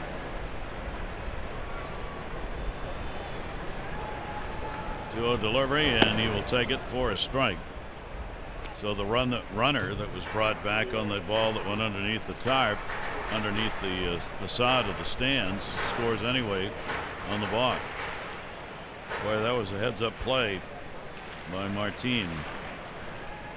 Now moving in, Hardy behind the runner. 2-1 delivery. Adam Jones will have room on this one, and he's got it for the out. So a crazy fourth inning as 2 runs are put back up on the board here, and it is now a 6-3 game.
Win right here. Martin sacrifices. They think they have the force. Nobody there. 0-2 pitch. Seth Smith. What a series he's having. Grand salami for nothing. And here come the Orioles. Alvarez with a base hit. Martin underneath the legs. Trumbo had already homered 24th time. Hardy with a double down the line to give the Orioles 3 runs. And then, of course, as it has almost all series, they come back with 2 runs. The Mariners lead at 6-3. Geico 15 minutes could save you 15% or more on car insurance. Visit geico.com for a free rate quote. So a 6-3 ball game as we go to the 5th inning. Kim leads it off. He has doubled and grounded out. Miranda just put on the roster today. Left-hander in the bullpen. Kim will take it inside. 6-5-1 for Seattle, 3-7-0 for the Orioles in about as crazy an inning in the 4th as you're going to see, with unusual things going on. Here's the 1-1 delivery on the way. In the air, right field, hit pretty good. Gutierrez will get over and he'll put it away. 1 down here in the 5th inning. Tomorrow the Orioles are going to join all of Major League Baseball wearing the special patriotic themed jerseys and caps. You can be part of it starting right now. Go to Orioles.com/auction. You can bid on these items after Monday's game. Each jersey and cap will be autographed and authenticated, and the proceeds benefit the USO of Metropolitan Washington and Baltimore. Orioles.com/auction. July 4th. Hope you're having a great holiday weekend wherever you may be. That ball lined hard, base hit into center field. Manny Machado. That's going to be dropped by Martin. Machado will turn and stay. Yeah, get the boxing gloves on out there. Ball hit again hard. He's going. Well, no, Manny, he just get flat out hit. You cannot be in the middle of the plate. I mean, right there, it's almost like this glove is not working today. It's not an easy play because anytime you got a backhand a ball, infield or outfield, that's hit hard. But just, take a step back or something. The clubby should have put a sign on the glove that said "Do not use." Yeah. Malfunctioning. He doesn't think it's so funny. Chris Davis. Chris will take the pitch for a strike. Chris has struck out, flied out, 4 for 14, 2 home runs, 4 RBIs in the series. Now has 19 multi-hit games this year. usually involving a home run, and that one will be fouled back. Oh, that's a lot of runs batted in. Edwin, who's been red hot, his 22nd home run yesterday. As they scored 17 today, he might have had something to do with that. Tulowitzki's heating up now, finally back off the DL for the Jays. So, but Chris has been using the whole field, which is a great sign. And good block. Iannetta down to block that one, and a 1-ball, 2-strike count. Play to hold the runner at first base. They're the hitting guys. Mark Quinn on the left. Scott Coolbaugh. Mark's first year with the Orioles. Former major league hitter. Red Sox have won their game against the Angels today by a score of 10-5. Red Sox 4 games coming into today's play behind the Orioles. And of course, Toronto's won their game. That's 17-1 thing over Cleveland. 1-ball, 2-strike count. There's Davis.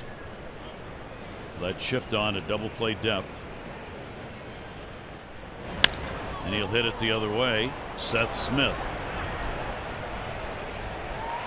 Runner halfway will go back. This copyrighted telecast presented by authority of the Orioles may not be reproduced or retransmitted in any form, and the accounts and descriptions of this game may not be disseminated without the express written consent of the Orioles. Ball game where you just wait to see what's going to happen next, because you're pretty sure it's going to be interesting, whatever it is. And then if you're out there in the left field upper deck, you just wait for Trumbo to hit another ball to you. Bring your gloves. Here is Mark, 24th home run, leading off the 4th inning. And it breaks the tide with Todd Frazier. The two of them have gone back and forth for the home run lead in the American League. 0-1 count with 2 away. Just outstanding numbers. Encarnacion leads in RBIs coming into the day, and I'm sure got some more today. He had 73. If he didn't get an RBI when Toronto got 17 runs, we know it's going to be a witch's day. Ground ball to Robinson Cano. Cano will make the play over the first. No runs, 1 hit, no errors, and 1 left on base. Seattle on top.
By T-Mobile. To our Major League Notebook in the East Winds page, the Blue Jays, Indians' second straight loss, 17-1. Josh Donaldson, big day. Happ, just the run on 5 hits over 7. The Rays lost to the Tigers in a free fall right now. Tigers scored all 5 in the final 2 innings. Chris Archer, no runs, 3 hits, 5 2/3, but not enough. And the Red Sox doubled up the Angels 10-5 today. Hanley Ramirez had a big day. First series win in the last 4 for the Red Sox. Robinson Cano will lead it off here. Jimenez 3 walks, 3 strikeouts. Cano's 0 for 2. He has popped out and grounded out. Red Sox have won just 5 of their last 8 ball games now. They went in today with an ERA of over 7 over a 7-game span for their staff. Red Sox defense hasn't been very good either. They've given up 13 earned runs in the last 8 games. 2-0 count on Robinson Cano.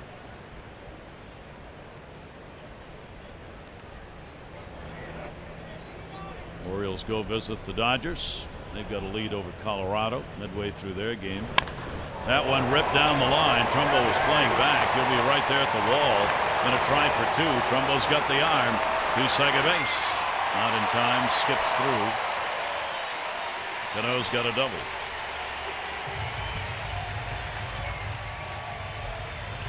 Yeah, hitting machine. In fact, it seems like the whole ball club, ball down the way, just gets the bat head out. And then it's a foot race, which he wins. 101st hit of the year for Cano, and he is 6th in the league in hits. So a leadoff double. Second out of 5, leadoff man has been on. The big 3rd inning started with a walk. Pitch will be taken for a strike for CRUZ. He is flied out and grounded out. Yeah, I'd be very surprised. It'll change probably if you get the 2 strikes, but he will, from what I saw when he was with the Orioles, try to take a shot to right field.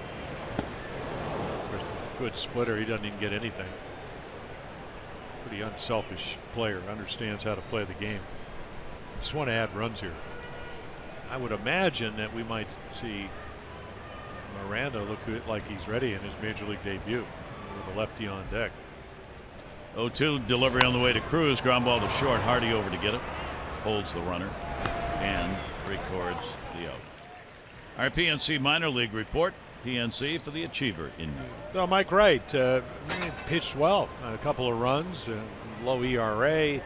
And Buck Showalter said, yeah, we're aware of the numbers, but needs a couple of more starts. So the Orioles will make the pitching change, and again, do not get the length out of the starter they wanted. 4 1/3 innings, and the left-hander Miranda added today his major league debut.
Three outstanding starts in a row, and that just didn't happen. Again, actually threw a lot of strikes for him, and the 3 walks, but the big pitch, the 0-2 pitch to Seth Smith, he got a little unlucky, walk, little looper, and then the grand slam. So Ariel Miranda comes in. Those are the numbers. So again, struggled early, but lately, I think 19 scoreless innings. Steve Molesky in the pregame show talking about that. And look at the strikeouts, 1 per inning. 27 years old, from Cuba. Major league debut. He was signed as a free agent, minor league deal in May of last year. Went to 9-10, 3.84 ERA in the minors with the Orioles after being signed. So he will now make his debut. Runner at second base, Kyle Seager. And the left-hander's pitch is in there for a strike. Got 27 years old and very much like Despagne, pitched in the Industrial League in Cuba. He's got some experience. He's got a pretty good arm. You know, he can pitch from like 89 to 94 and got a split-fingered fastball. 0-1 delivery to Seager.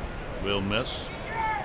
He too has the reverse numbers Buck Showalter talks about all the time on the lefty-righties. Left-handers hit 286 against him. Right-handers 232. Those are career averages, righty-lefties in the minors. Well, everybody talks. If you're going to face Seattle, you better have some lefties. And I don't mean Zach Britton at the end of the game. He can get anybody out, but you need some lefties getting into the late innings against teams like Seattle. 1-1, fair ball. Davis will take it to the bag.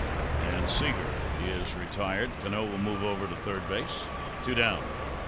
A Birdland favorite is going to return to Oriole Park. First 20,000 fans, 21 and over, Friday, July 22. Game against the Indians are going to get the Orioles floppy hat presented by Miller Lite. Add to the wardrobe. Get your tickets at Orioles.com or 888-848-BIRD. He's always seemed, at least when you look at the numbers, to have pretty good command. So again, if you're left-handed, can you get the lefties out? Can you throw strikes? And of course, can you get right-handers out? That'd be a big bonus. And that will be fouled off by Adam Lind, who has flied out and struck out. Tyler Wilson sent down to AAA Norfolk before the game today to make room on the roster for Miranda. 0-1, 2 out. CANO's over at third base. Big potential run. And a swing and a miss. He came in on him at 83. Yeah, that's the splitter. Got enough movement. You can see him split his fingers. You know, most lefties, you would look for a breaking ball, but if you have something other than your fastball and you can throw 92 to 94 and throw strikes, you might have some success. The 0-2 got him on the inside corner. Lynn leaned away and he will just drop the bat. So a successful entry into the major leagues for Ariel Miranda. He gets the first 2 he's faced.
Back in Seattle, it is 6-3. Seattle on top. Jonathan Scope, angle at first. Adam Lynn makes the catch. Yeah, nice Pitch and play. an out. Yeah, intermittent clouds and sun. Got the glasses on. Not an easy play by any means. Finds out where the stands are and then snares it. Really nice play. Gabe Morales trotting along, the first base umpire. So Jonathan Scope 1 for 3 now. Alvarez has had a couple of hits, 2 for 2, 2 singles, a run scored. Orioles, J.J. Hardy picked up the double, 2 RBIs. RBI home run by Trumbo. And the pitch for a strike. The other side, the grand slam by Seth Smith off a ball to Jimenez in the 3rd inning. And then in the 4th inning, it was all over the place. RBI double by Marte and a run scored on a balk. 0-1 pitch on the way, and that one had to be reached for center field. Martin, I think. Did he see it? No! Oh, he and can't. it falls in. What a day he's having in center field. Ending up at second base is Alvarez. He's had 2 balls on the ground that have bounced on him, and now he can't find it, and it's a double. Well, look where his sunglasses are. They're up on his hat. And again, Seth Smith could have run over and caught him. I mean, look where the glasses are. Put them on. Ooh la la. Well, I guess he. Lucky he didn't get hurt on that. No. Martin, a struggle in center. And Alvarez is 3 for 3. So with 1 down, the Orioles a chance again to cut into that 3-run lead. Well, just an extra out. The Orioles gave it to the Mariners. They got 4 on the grand slam, and Iwakuma not particularly sharp today anyway, so take advantage of it. J.J. Hardy, 2 RBI double and a single. Try and get Alvarez in. Iwakuma with a 1-0 delivery, and he will put that one in for a strike. So here we go again with an offensive ball game. Orioles have not had the lead often. The Orioles have had the lead in these 4 games for 3 innings. They have been tied for 3 innings, and the rest of the time Seattle's been on top. Here's the 1-1 delivery on the way, and Hardy in the air. And the fans are on their feet going, oh no, it's to center. He's got it though. And a Bronx cheer in Seattle. Still with his glasses on his hat. Well, at least he can smile about it. Let's see Scott's service going finally. I knew I put him out there for some reason.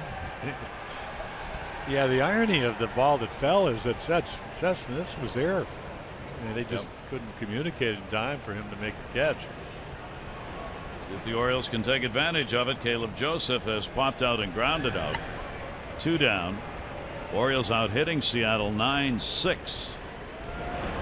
And the breaking ball, Iwakuma missed it. We're talking about Marty Foster, of course. Yes. It didn't call the knee-high strike a strike. Marty's history has been that 1-0. That. Hitters wait.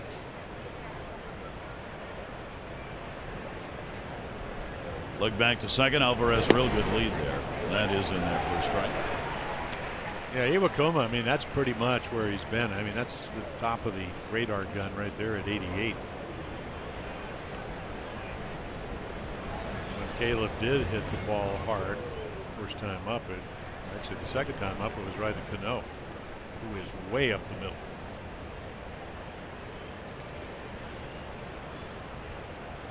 One delivery on the way. Breaking ball. Joseph will take that one outside. Montgomery in the bullpen. Iwakuma has pitched far enough for the lead. If he can keep it, give himself and the team a chance to be the winner. 54 wins, 31 losses, 2 saves in Iwakuma's major league career. Alvarez off second, 2-1 delivered. That'll go towards the middle. Marte makes the play. No runs, 1 hit, no errors, and 1 left on base. Bottom half of the 6th inning coming up. Seattle's after a 4-game sweep.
Another time brought to you by Miller Lite. Yeah, with Martin on first, I just think Ubaldo forgets about him. There had been a rundown between second and third, and you just had one of those mental moments where you just kind of lose it. Just kind of freaky plays today. The grand slam on an 0-2 pitch. He fields a bunt. Nobody's covering third. That loads him up for Smith. It's an 0-2 fastball. Gutierrez will lead it off. Here in the bottom of the 6th inning, he's drawn a walk and scored, and he has struck out. Franklin Gutierrez trying to get this straightened out regarding these 3 situations we've had where a ball has lodged itself underneath the fence around the field, underneath that padded area. Number 1, there is no ground rule here in Seattle that covers that, nor was there a ground rule in San Diego that covered it. Ball goes underneath that padding that's on the front of the stands. What's the call? And we've gone through the rules and the explanation of the rules for the umpires. And if there is no ground rule for the ballpark, the rule is that it's a double if a ball goes through or under a fence, or when it goes through or sticks in shrubbery or vines on the fence. So the umpires have discretion saying, and there's the strikeout for Miranda.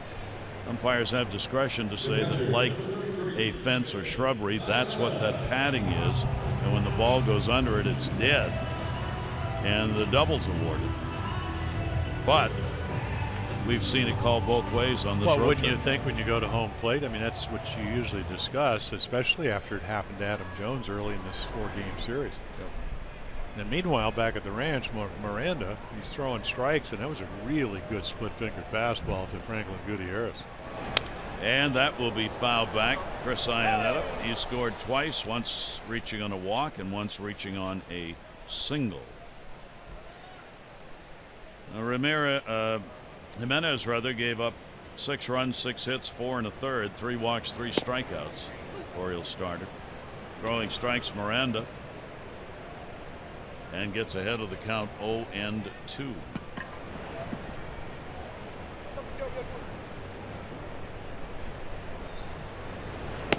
And that pitch is going to be up high. I think the game plan should be basically just get 2 more outs in this inning and then just hit it to center field, because Martin's not putting those glasses on. That would be my strategy. Let 2 deliveries up high, and the sun is shining again as it goes in and out of the clouds we've talked about. Well, you see guys hit with, in mixed sun and clouds with sunglasses. Why wouldn't you just wear them? At least on the ground balls, because he's having trouble with grounders too. You know, darling, it's better to look good than to feel good. You know that, my dear. And it looks better on top of your head. Here's the 3-2 delivery on the way, and that is fouled off. I'm trying to think. You know, Lou Piniella managed up here, but Lou played instructional league in Clearwater. 1964. You know, I was 18. He'd have joined us, and he lost a ball in the sun, and then he lost another one. Cal Ripken Sr. took a pair of sunglasses and ran out to right field and told him to put them on in the middle of the inning. So I think Scott Service was probably going to send out I don't know, a carrier pigeon or something like that. If you watch Game of Thrones, that's how they do it, and just say, hey, why don't you put them on? Oh my. Here's the 3-2 delivery on the way, and that'll go to right. Trumbo. Mark makes the catch. Ionetta is retired. And there are 2 down. Our Rocket Arms in the American League, National League. Danny Salazar and John Lester, brought to you by Quicken Loans Rocket Arm. Those numbers will work. Salazar, I mean, terrific pitcher. Again, until 17-1, they're still leading the American League in pitching. Talking about Cleveland collectively. Pitch will be in there for a strike. Tel Marte. Double, single, RBI, and a run scored. Miranda dealing. Of course, Lester pitches an inning and a third today, gives up 9 hits and 8 runs. So much for June. Much for that. Yeah, gotta love June. Lord. July, not so good. Left-hander comes into the fastball, gets that up to 94 miles an hour. Well, you've been looking for this since Brian Mattis hurt himself and ends up getting traded to Atlanta. And Miranda can't field it. I think Marte is going to be 3 for 3. Yeah, that's going to give him a base hit. Number one, he can run. So tough day for ground balls for people from Cuba right here. That's where Martin's from, and he just, I don't know if he would have thrown him out anyway, but you got to hurry. They call it an error, right? Really? Yeah. Error on the pitcher. Boy, it's a tough score here. Yeah, it is. That's tough.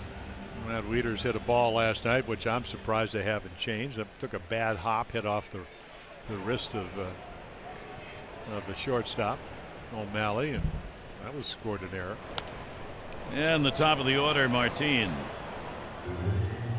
Martine's had a base hit, 1 for 3 in the game, 3 for 16 in the series, and now Seattle will try and take advantage of an open door opportunity. 0-1 count, 2 down. Miranda trying to bunt his way on with Machado coming in at third. Martinez had Manny Machado in on him virtually the entire series, so now with Manny playing back, he actually did square. He'll back up here with 2 strikes. And the 0-2 looped foul. Yeah, if you're Ariel Miranda, the only thing you have to do, because they only have 2 guys who really run, and Marte is one of them at first, make him stop. And he's getting a creeping lead. You might take a shot if you're Scott Service that he doesn't hold him. So again, and he's got a very quick move to the plate. I mean, it's just a little slide step. You got him. Outside corner strike. So Miranda gets a couple of strikeouts here. 3 in the inning and 2/3 that he's worked. 6-3 Seattle.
Baseball on Masson is brought to you by PNC Bank, for the achiever in you. By Chesapeake Employers Insurance, a workers' compensation insurance company. And by Visit Annapolis.org. Create your moment at visitannapolis.org. Puget Sound to the ferries back and forth all day to the islands. A 6-3 lead for Seattle. And the Orioles battling again from behind. Game 1 of this series, Seattle scored the bottom of the first. They led the whole game. Diaz throwing in the bullpen. In Game 2, they scored in the first inning. Then the game was tied. The Orioles led after the 3rd and 5th innings of Game 2. But Seattle got the lead in the 6th and led the rest of the way. Then Game 3 last night, Seattle scored in the first inning. They led the entire game. Here in this one, it was tied through the 2nd inning. Seattle got the lead in the 3rd, and they have kept it as we go to the 7th. Adam Jones 0 for 3. He's had a tough series, 2 hits, 16 at bats.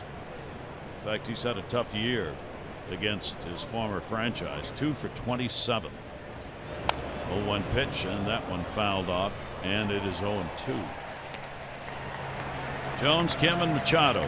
That's the numbers you're looking at right there, and that tells me, number one, they can pitch a little bit over here, and then, you know, again, good pitchers, they stay out of the middle of the plate, they mix up their pitches, get ahead here. See Ionetta right here, it looks like something just off the outside corner. Bounces that one off the plate, and a 1-ball, 2-strike count to Adam. Yeah, it's funny for Iwakuma when he's made a mistake. I mean, that's a ball Trumbo hitting the upper deck. That missed the glove very often. And that's why he's successful. Certainly not overpowering, but mixes up his pitches and the speeds and hopes that has movement. 1-2 delivery. Adam laces that one to left. He's got himself a base hit. Seth Smith will get it back in, and the Orioles get the leadoff man on here in the 7th inning.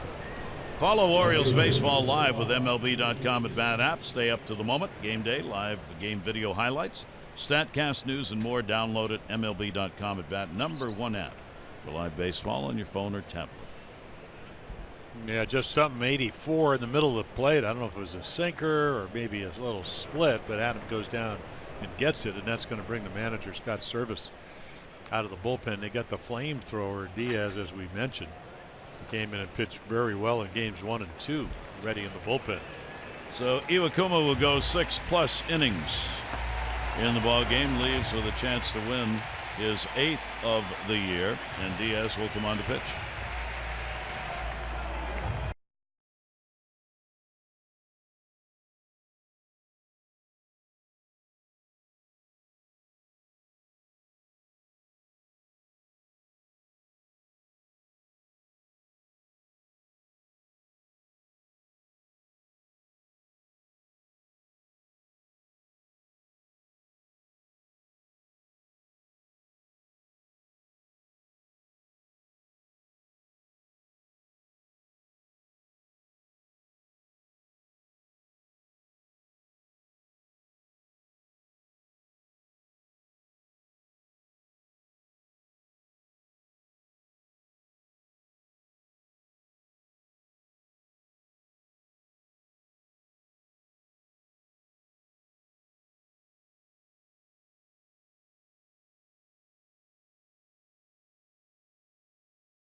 Numbers, so Iwakuma trying to win for the 8th time. It came in 7-6.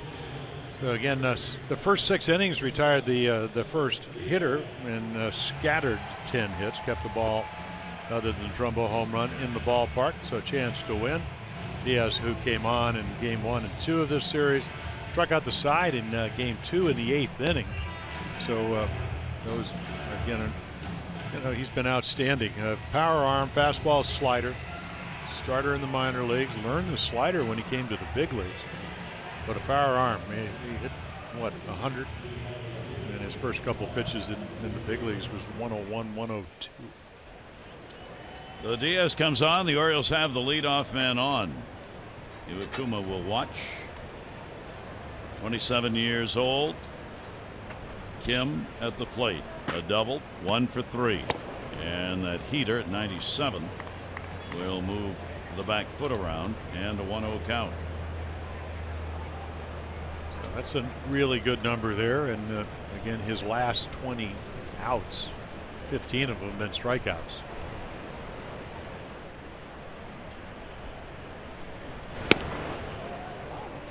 Let's see if he's actually human today. I mean, he's been overpowering on Thursday and Friday night. Nothing but strikes.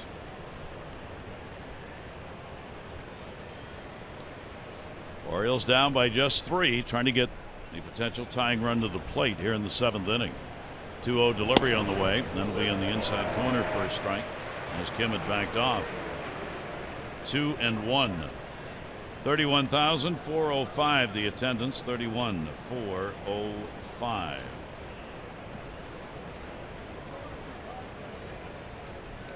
Two-one delivery by Diaz. Kim trying to catch up with a 97 mile an hour fastball. Yeah, it's certainly not easy. I mean, that's your pitch to hit right there, and if there is such a thing. 97, but 2-1. You can look fastball, get it, just couldn't quite center.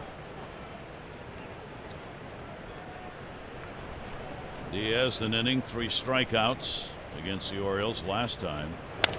Down to third, nobody there. It's a fair ball. Jones is on his way to third base. Smith, his throw will not be in time. Gets by everybody, backed up by Ionetta, the catcher.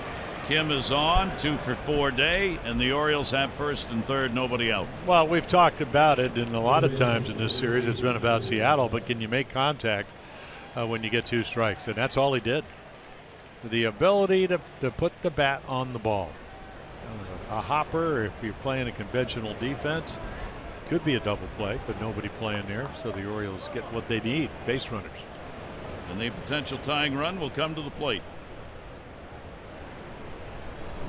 Well, the Orioles vying for another comeback. 1 for 8 with runners in scoring position today. They've had some chances. They've left 6 on base. 4 of those in scoring position. Jones at third with a single. Kim, the base hit at first, and the pitch will come inside. Diaz clearly not as crisp as we saw in the first 2 outings, and that's going to bring Stottlemyre to the mound. Yeah, they were a little worried because of the use. He was a starter last year, 20 starts down at AA Jackson, and this year started as a starter, and then they put him in the bullpen because I guess they envisioned that's the role that he would play here. But all kinds of options for Scott Service, but as you mentioned, Gary, he's been so good games 1 and 2. It was like it was automatic. And of course, if you ever play the game, you know that's not the case. And he was throwing that heat right where he wanted it the first 2 appearances against the Orioles. Well, what he was able to do is get ahead, and then that's when the slider comes into play. Didn't have to throw a strike, and it was devastating. So a 2-0 count. This could be one to hit right here. It was inside off the fist and foul back for Machado. Single today, 1 for 3. Remember, Manny will turn 24, and that'll be on Wednesday. And just think if he didn't have the ligament problems in both the right and left knee, way up that list. Ooh, there's the slide. Wrinkle on that one. 2-2. Well, it just changes the whole dynamic of the bat. You think you can get a fastball when he gets behind and he drops off a breaking ball, and now 2-2. Either of those 2 pitches could be an option. 2-2 delivery by Diaz, and 88 got him.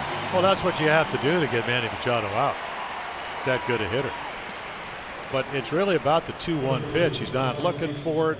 And then this one is a quality slider. That's what we saw Thursday and Friday night. Perfectly thrown. And again, they said that he really didn't have that pitch when he came up here. The slider, if you throw it off your fastball, you throw it out in front. It's a pretty easy pitch to learn for most pitchers. He's got a good one by the looks of it. Now the shift will be on against Chris Davis with 1 down. Still first and third for the Orioles. Chris 0 for 3, 2 fly balls and a strikeout. What a stop by Iannetta. I mean, he made it look routine, Gary. I mean, most catchers, that ball would have gone right to the backstop. That's how good a receiver he is. And that's why they got him. Right there, calm down. Diaz up from Double-A ball June 6th for his debut. 1-0 delivery on the way. Davis threw a heater at 97. Well, just think about it. If you can bring people out of your bullpen and they can strike people out, nobody moves. The base runners can't. You can't score. I mean, the strikeout pitcher out of the bullpen. But the only thing maybe better or as even equal is a guy like Zach Britton who can sink the ball. 1 ball, 1 strike count. Davis in the air, foul. Throughout his career, Diaz has been a strikeout pitcher. I mean, everywhere he's been in the minors, this was his 6th year minor league ball. He was averaging almost exactly the strikeout per innings pitched or better. So that's exactly what he is, and you can see why with that heat. A 1 ball, 2 strike count. First and third, Davis will take it, and he's gone, and he knew it. Chris just froze.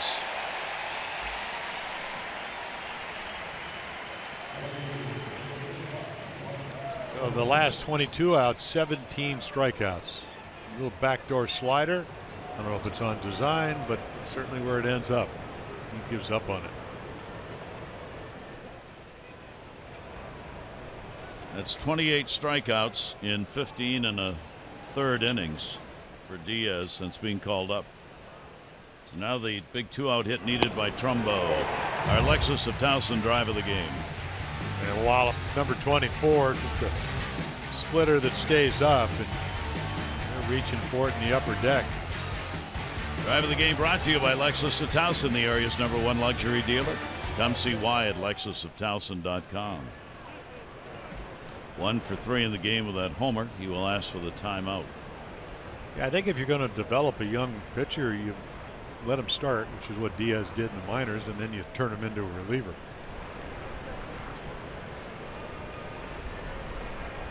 A 1 delivery on the way. Outside corner, strike at the knees. Well, you just don't see stuff like this. Struggled early with his command. I mean, look at this, 98 on the corner. And again, look how easy Iannetta catches it and just holds it for Marty Foster behind the plate. So the Orioles got the first 2 on. Are they going to be able to get a run in? Oh, it took a hop into left field. Smith will get it, and the Orioles, it's an RBI for Trumbo on a base hit. That will bring in Adam Jones, and the Orioles make it a 6-4 game, and Trumbo's got 2 RBIs. Well, finally gets a slider in the middle of the plate and hits a rocket, and it did look like it maybe hooked a little bit. Either that or Marte just didn't get a good read on it. I mean, he goes left, and the ball pretty much right where he was. But it is hit hard, and he can't catch it. So the Orioles now have the potential go-ahead at the plate. Kim goes down to second base. Trumbo's on at first. Trumbo with the 2 RBIs in the ball game. Orioles with 12 hits. Wow. Ball almost hit him. How did he get a swing at it without getting hit, and how did Iannetta catch it?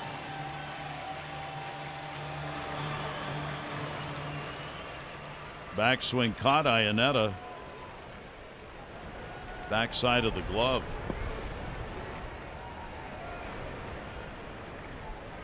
Oh, 1 delivery on the way. 99. We saw that the other night. I think we saw 100. Run will be charged to the starter. So Iwakuma, 4 runs, 10 hits over 6. He didn't walk anybody. Had 1 strikeout. These 2 base runners, the responsibility of Diaz. Jonathan, it bounces. Played. Nowhere to go. Be a wild pitch. Boy, the Orioles get 2 in scoring position. Yeah, there are some pitches that you can't get your body in front. That's why he tries to backhand it off the heel of the glove straight up in the air. And the potential tying runs move into scoring position. Second wild pitch of the year for Diaz. Now a base hit, and the Orioles can tie this game up. Scope has had a single and a run scored, 1 for 3. Nope. So Diaz comes on as he did the other night. He strikes the side out. Orioles will get a run on 3 hits, 7th inning stretch time.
We'll be heading to Los Angeles to take on the Dodgers. 3-game set. Our coverage on MASN 8:30 O's Extra, presented by Jeep. The game coverage at 9. All the access you need right here on MASN. So Giovanni Gallardo and then Urias, the young left-hander, only 19. So Gallardo pitching well. Urias actually, I didn't realize he, watching a little bit of his films, throws about 95. So hopefully the Orioles will come out with a win today. If not, they'll have to do it on the 4th of July in Los Angeles. And our Major League Notebook on our Sunday column. This is from Dylan Hernandez of the Times in L.A. Fundamental truth about the Dodgers, which is they can't be without Kershaw for any extended period of time. Dodgers are 14-2 when Kershaw starts. There's a reason for that. Their lineup is shaky, so is their bullpen. Their rotation is falling apart, and Kershaw remains out for the moment. Well, they're supposed to get Brandon McCarthy back from Tommy John, and then also Bud Norris came over, pitched really well. Here you go, and you can see 5 games behind the Giants. They've won 5 out of their 6, and bad news for the Orioles or any team that goes to Dodger Stadium. They're 24-15, and look at Corey Seager. So again, you can see Urias is again only 19, pitching a lot better as he gets some experience. Dodgers have been hot at home. They're looking to sweep Colorado today and had the early lead. They have won 13 of their last 18 games, and their last 8 at home. They can make it 9 in a row at home if they get the victory over Colorado. Seth Smith Big blow in this ball game. The grand slam home run that came in the 3rd inning. He is 1 for 3.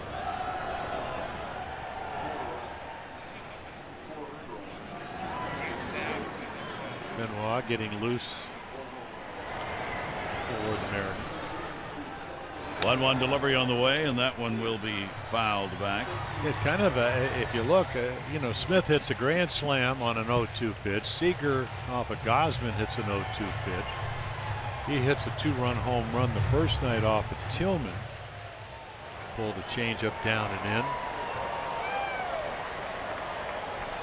A lot of pitches that normally you don't see hit, and a nice little breaking ball right there from Miranda.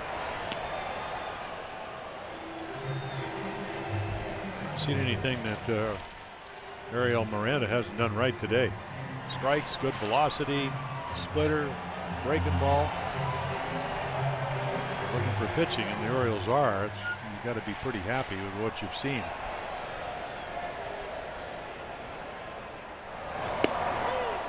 And the inside corner strike called. So Miranda continues to get the K's. Yeah, I'm not sure that splitter wants to be there, but it fools him. And it just kind of floats in, and you can see Caleb Joseph bring it down just in case Marty Foster's not going to call it. So obviously the scouting reports will say it throws 3 pitches. Secondary pitch, probably the best one, the splitter. A lot of strikes out of those 31 pitches. 4 strikeouts. Miranda. CANO a double, 1 for 3 in the ball game.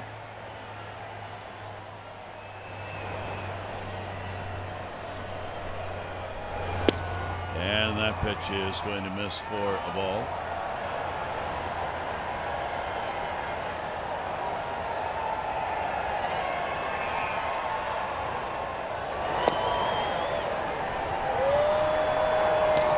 One ball, 1 strike count. CANO to be followed by CRUZ.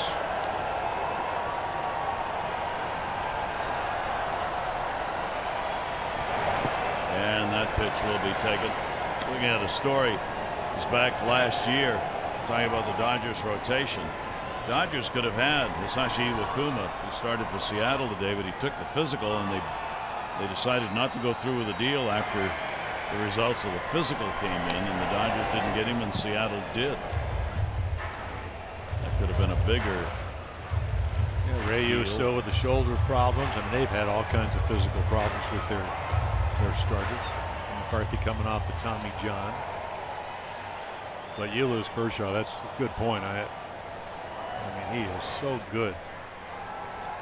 2-2 delivery to CANO. He will go upstairs and foul that one back. Dodgers still have their lead in their ball game today, 4-1 over the Rockies. They are in the 7th inning as well. Yeah, the other thing is that the Rockies were swinging the bat real well, and they've been shut down at Dodger Stadium. Their team ERA under 3 runs a game at home. Hit to first and through the hole. So a second hit of the ball game for CANO, 2 for 4. Also on our Sunday columns page in our notebook, this one out of Sportsnet, Ben Nicholson-Smith in Canada, talking about Toronto. To borrow Brett Cecil's words, there's been a lot of not very good from the Blue Jays relievers. Struggles, Cecil, Drew Storen have left manager John Gibbons without an effective bridge to closer Roberto Osuna, and has led to a whole lot of adjusting on the fly. Just 8 teams have bullpen ERAs worse than Toronto's through 81 games. And they had to do a big reshuffle after that long game the other night, and again today. And for Toronto, they too are being carried by their offense. And they put 17 on the boards today. That'll get you a win with about any bullpen. Here is CRUZ, 1-0 delivery to him, and that's there for a strike. Nelson 0 for 3 today, 4 for 14 in this series. CRUZ, a couple of home runs this year against the Orioles, 9 RBIs, and we'll foul that one back. Wanted it. Yep, big swing. Yeah, I texted John Gibbons today. I said, you manage a lot better when they score 17 runs. I got a text back. He said, I was the hitting instructor today. So At least he hasn't lost his sense of humor. He spent more time in the clubhouse than he has in the field in that series because he got thrown out. Yeah. He is leading, I think, all major league managers in getting tossed. Well, hopefully he doesn't have a complete game clause in his contract. 1 ball, 2 strike count. 1-2, 1 down. 6-4 lead. Seattle looking for the 4-game sweep. 1-2 delivery on the way, and that'll be inside. The Orioles trying to get this road trip righted before they head to take on the Dodgers after the game. Orioles with a 2-3 mark on the trip so far. Seattle has been the nemesis this year. 2-2 delivery, and that's a bouncer out in front. Stop made. Caleb Joseph with the body on that one. 3-2. Yeah, this is the way you do it right here. You just center it. Try to get in front of it. He just slides. Perfectly done. No, doesn't do a whole lot of running. So he just stays where he is. Up the play, still in order. Miranda with a full count. Cruz puts it in the air, left center field. Adam Jones trying to get there. Won't. It'll go up and over. It'll be a ground rule double, and for the moment will save a run. Yeah, it's great experience when you come to the big leagues. You think you make a pretty good pitch. Of course, the guy happens to be a guy that hits 40 home runs every year, and you get it up and in, and he just takes the bat head to the ball. I mean, his ball, it's not a bad swing. He just short strokes it. And then Adam can't catch up with it because he's got tremendous power. Orioles get a break when it bounces into the seats. So a double, 1 for 4. Cruz now a 4-game hit streak, and here's another big at bat. 7th inning, just 2 runs separating these ball clubs, and Seager with 1 out at the plate. The infield is in. Seager's 0 for 2 and a walk in the game. And in the dirt, stop made by Joseph. Seattle 3 for 8, runners in scoring position today.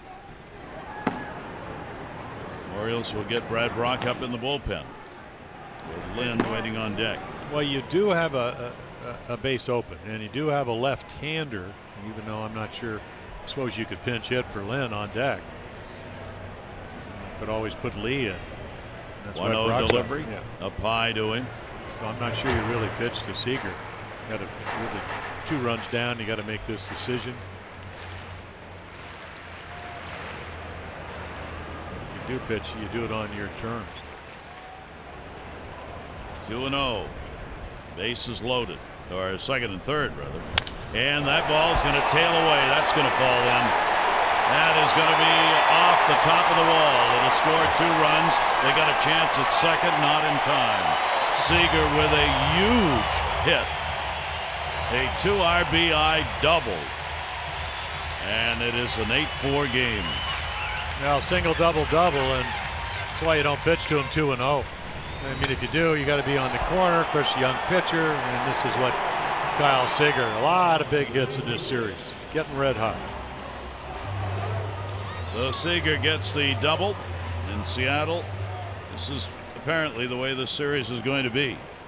The Orioles make a move to get back into the game, and Seattle answers every single time. If the Orioles are able to get a run or 2, Seattle will come right back in the same inning and score that run or more. And the pitch taken for a strike. Lynn has an 0 for 3 in the ball game today.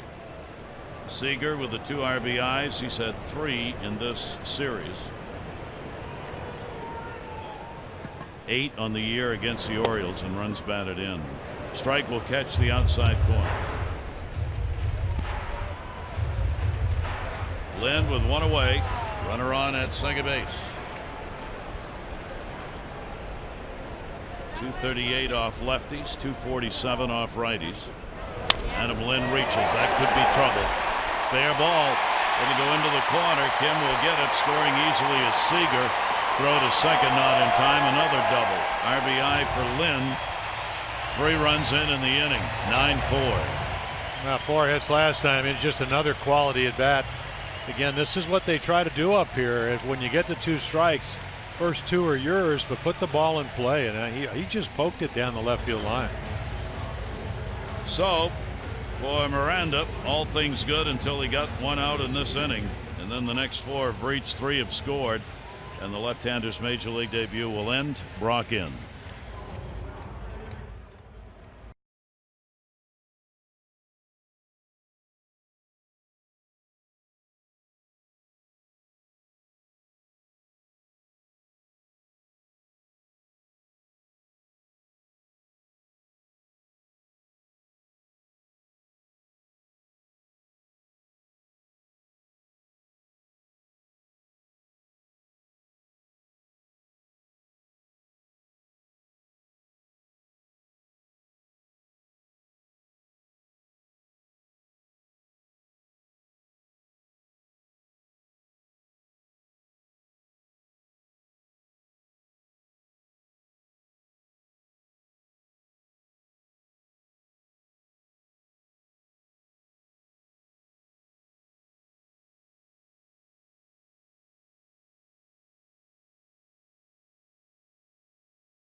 So Miranda hit his major league debut right out of AAA Norfolk. He actually pitched pretty well. Does run into trouble in this inning.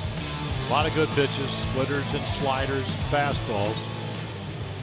Does a nice job. Gets roughed up a little bit. Or Jiffy Lube pitching change brought to you by Jiffy Lube, where participating stores now do brake services.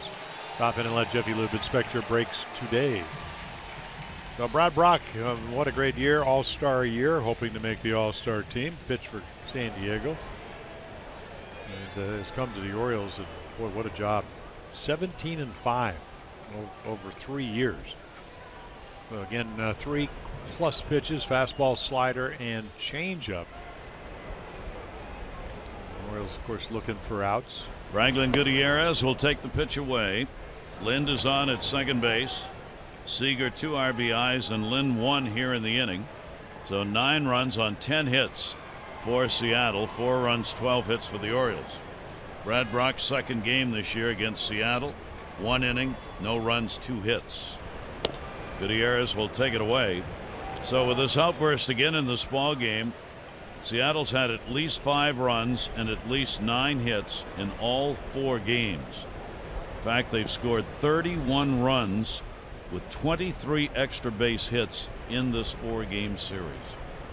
That has got to be a mark that they haven't had for a long time in a series. Yeah, well, we talked about just the fact that in June they had a 4-game and a 6-game losing streak, and they only scored 17 runs in the 6-game losing streak, and I think that's why Scott Servais said last night we needed that. 5 home runs, 16 hits, 12 runs, and then today they continued again. 2 ball, 1 strike count. Gutierrez. Brock's delivery to him down to third base. Runner will stay. Machado takes a peek to make sure. Gutierrez is retired. Brad Brock. Yeah, he's just been magnificent. You know, when you couple the fact that Darren O'Day with the hamstring injury has been gone, it really doesn't matter. Righties and lefties. Look at that, the little ERA just a tad over 1. And coming in tough situations with runners in scoring position. We showed you only has allowed 1 of those to score. And the stuff has really been crisp.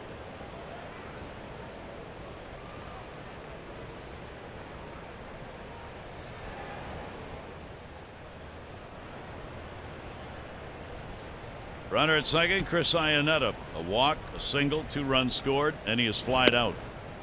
And he will take the pitch up high. 1 ball, 1 strike count from Brad Brock. Miranda responsible for the runner on at second base. Got 2 out here, though. Bottom part of the orders done well for these ball clubs today. Both of them. Iannetta, a couple of runs scored, a hit. Marte's had 3 times on with a double, single, RBI, run scored. Alvarez for the Orioles, 3 for 3, a run scored, hitting 7th. Hardy, he's had 2 for 3, 2 RBIs and 3 at bats. Those are guys batting 7, 8, 9. 1 ball, 2 strike count.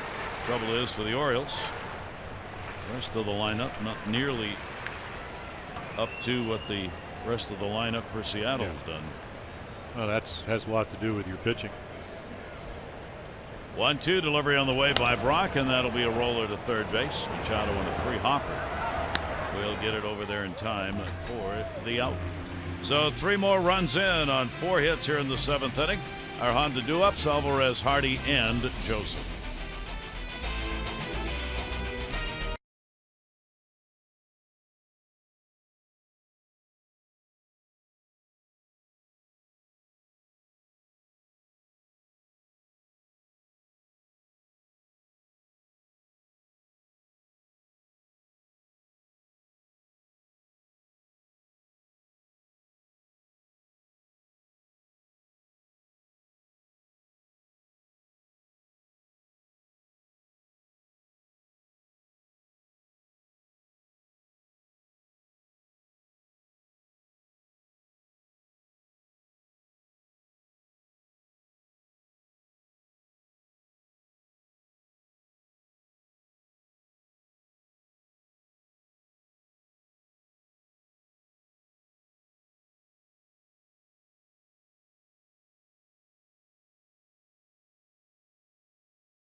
The outstanding Louis Tiant in 1968, pitching for Cleveland, beat Minnesota, set a couple of records that date. Most strikeouts in a 10-inning game, 19, and 32 strikeouts in consecutive games, tied a modern major league record of 41 strikeouts in 3 consecutive appearances.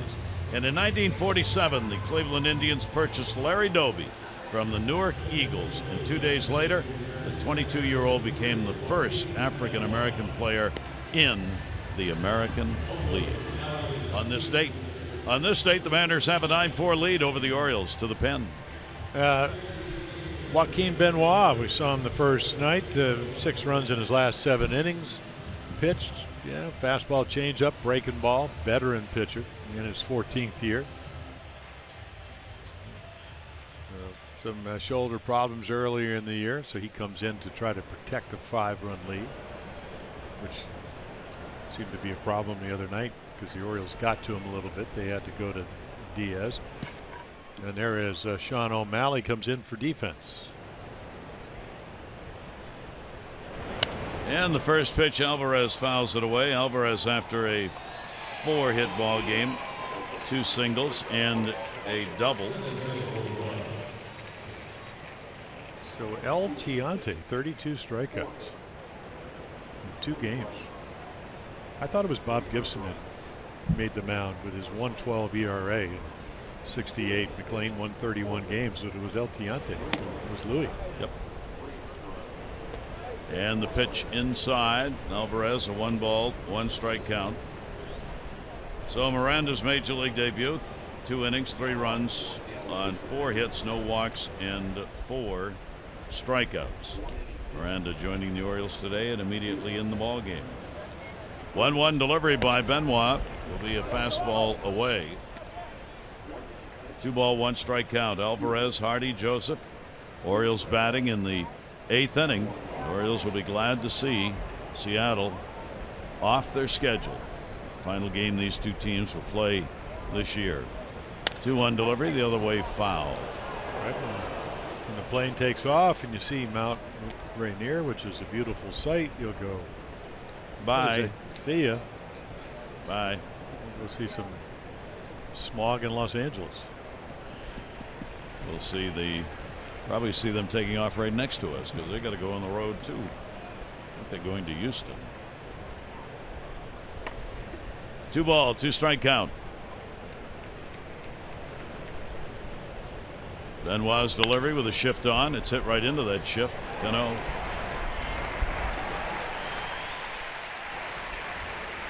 Or maybe Marte, who cut in front of him. Yeah.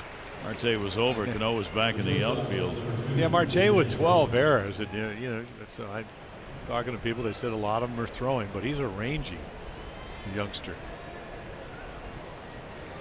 1 away here in the 8th. J.J. Hardy. Single double, 2 RBIs, 2 for 3 in the game. Hardy had come in only 1 for 11 against the Seattle team. And the pitch is down low for a ball.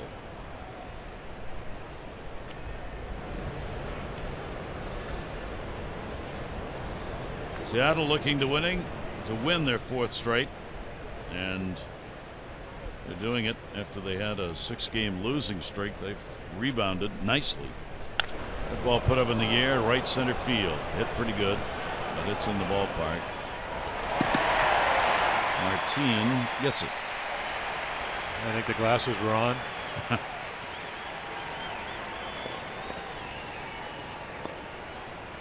JJ continues. He's limped the whole game. Well, somebody got to Leonis and said, if you're going to have him, put him on. It's not quite as bright when you lost the fly ball or the grounders. And Caleb Joseph, 2 down, nobody on. Caleb 0 for 3 on his return. And the pitch taken up high for a ball. Seattle's got a chance to end this homestand 7-2. Lost their first 5 games played here at Safeco this year, and since then have gone 21-15 at home. Zach Britton in the bullpen, he needs work. Well, the Mariners, they certainly have to look at themselves as, you know, even though, you know, Texas has got a 9-game lead over them in the loss column as a wild card team, especially with that second wild card. And then they will get Felix Hernandez. Apparently he's going to come back probably the 3rd week of July. We're hoping get a bullpen session. He's going to pitch a simulated game down in Houston and then rehab from there. 1-2 delivery by Benoit is going to be outside. So Caleb works the count even. 2 balls and 2 strikes. Problem for Seattle, of course, is that they've got so much ground to make up. They came in 9.5 games behind a Texas team that had such a spurt in June. Texas has won 52 ball games coming into today's play, more than any other team in the majors. 2-2s outside, so Benoit had the count his favor. Now it's full. Yeah, but how would you like to get a wild card opportunity with Felix Hernandez on the mound to win that game? That's probably what they're thinking. Just play well and take your chances if you can get into the postseason, even if it is a 1-game playoff. 3-2 delivery on the way, fouled off. Well, you know the leads are substantial because already the wild card stuff is showing up. It'll be a race for the wild card, no question about that. It may not be a race for many of the divisions, though. But Showalter hopes not in the American League East, but the Orioles could have their lead cut to 3, barring a comeback in this game. With both Boston and Toronto on their heels. 3-2 delivery by Benoit, and he lost him on a free pass. First walk surrendered by the 3 M's pitchers. 2 down, and Adam Jones. A base hit. He is 1 for 4 in the ball game. Now hitting safely in 13 of the last 14. 262 on the year for Adam.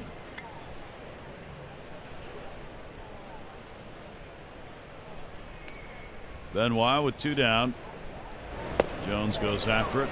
Pitch away.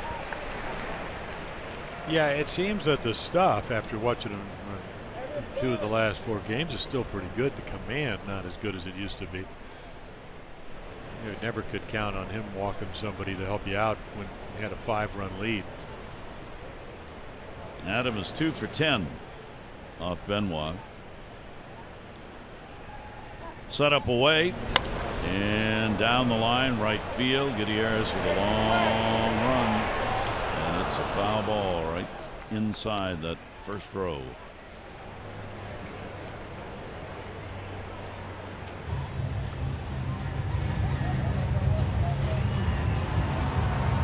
The runner back to first base, Joseph, and Adam back to the plate.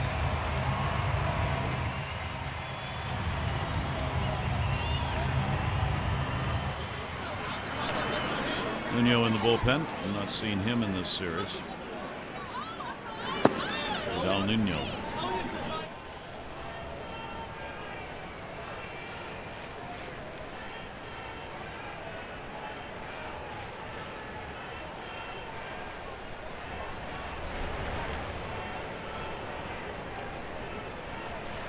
Joseph off first, 0-2, 2 down. Benoit's delivery, and Adam Jones swings through it. Iannetta, tag put on.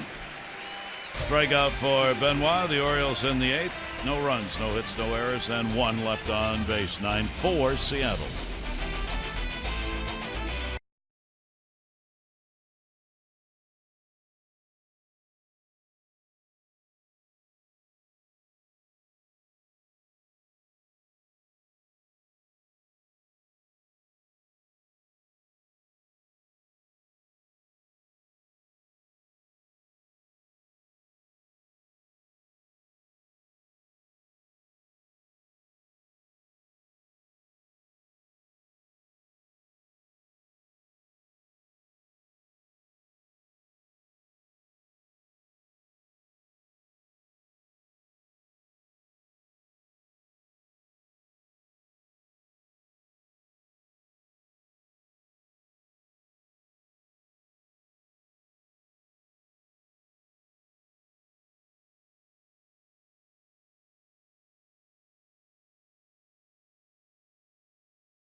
We've talked about how in this series, every time the Orioles have tried to chip away at a lead, Seattle's come back.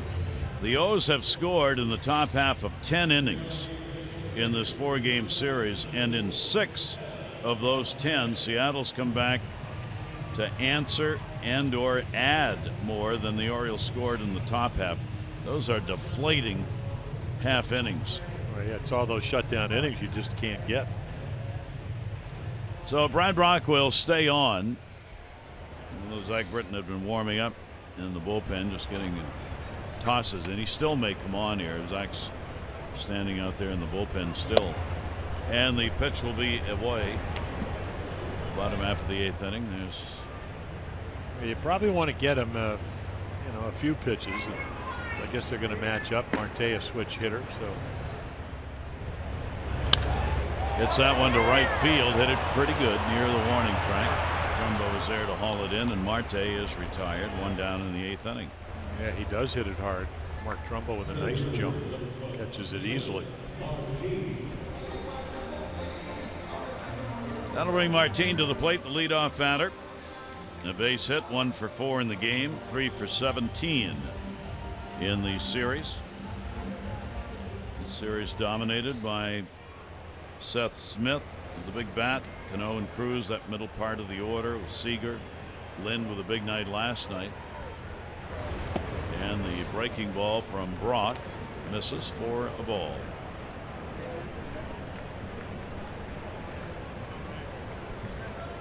One-0 count, one down. And that will be away. With the loss today, the Orioles will have lost their last 6 games played here in Seattle. Seattle, with a victory, will have a 6-1 record against the Orioles this year. 2-0 delivery, and that one swung out and missed. 2 ball, 1 strike count to Martin. Mariners' victory would make them 13-6 against the East this season. That's a solid number. Real solid. Orioles not as successful against the West. Orioles lost here. They'll be 6-14. Well, now with between the Mariners and the Rangers, get yourself in trouble. 2 ball, 2 strike count, and it'll be down low. So Brock takes the count full. 3 balls and 2 strikes. Yeah, if you're Buck Showalter, I got to imagine that since he's your conduit, your setup guy to get to Britton, you don't want him to throw too many pitches. There are a lot of options that you can really count on in the Oriole bullpen. 3-2. Davis, and he'll record the out. So 2 down here in the 8th, and that will be it for Brock, as Buck Showalter will come on and get Zach Britton into the ball game just to get a little work in. So Brock will be out of there. Brock pitching an inning and a third, and getting all 4 hitters that he faced.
Having a terrific year.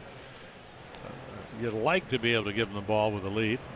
When you do, he's what, 23 out of 23. And again, they don't get a lot of hits, more strikeouts than innings pitched. Almost all the balls put in play are on the ground. And you're looking at, as far as pitchers are going for the Orioles, I can't imagine an all-star team without Zach Britton being on it. He'll be there.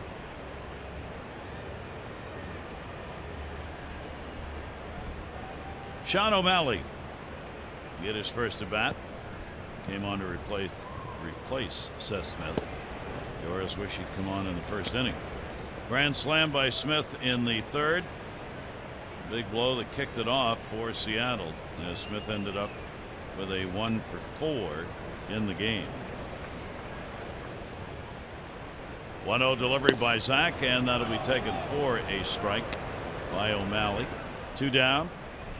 Orioles in the 9th inning. Kim, Machado, and Davis will be due up. 9-4 Seattle lead, even though the Orioles continue to out-hit Seattle as they have throughout this game. 12-10 at the moment. And a 2 ball, 1 strike count.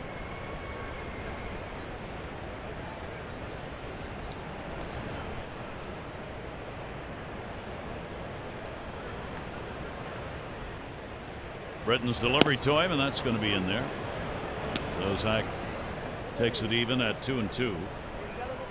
Orioles on the road are going to drop to 16-21, barring a big ninth inning.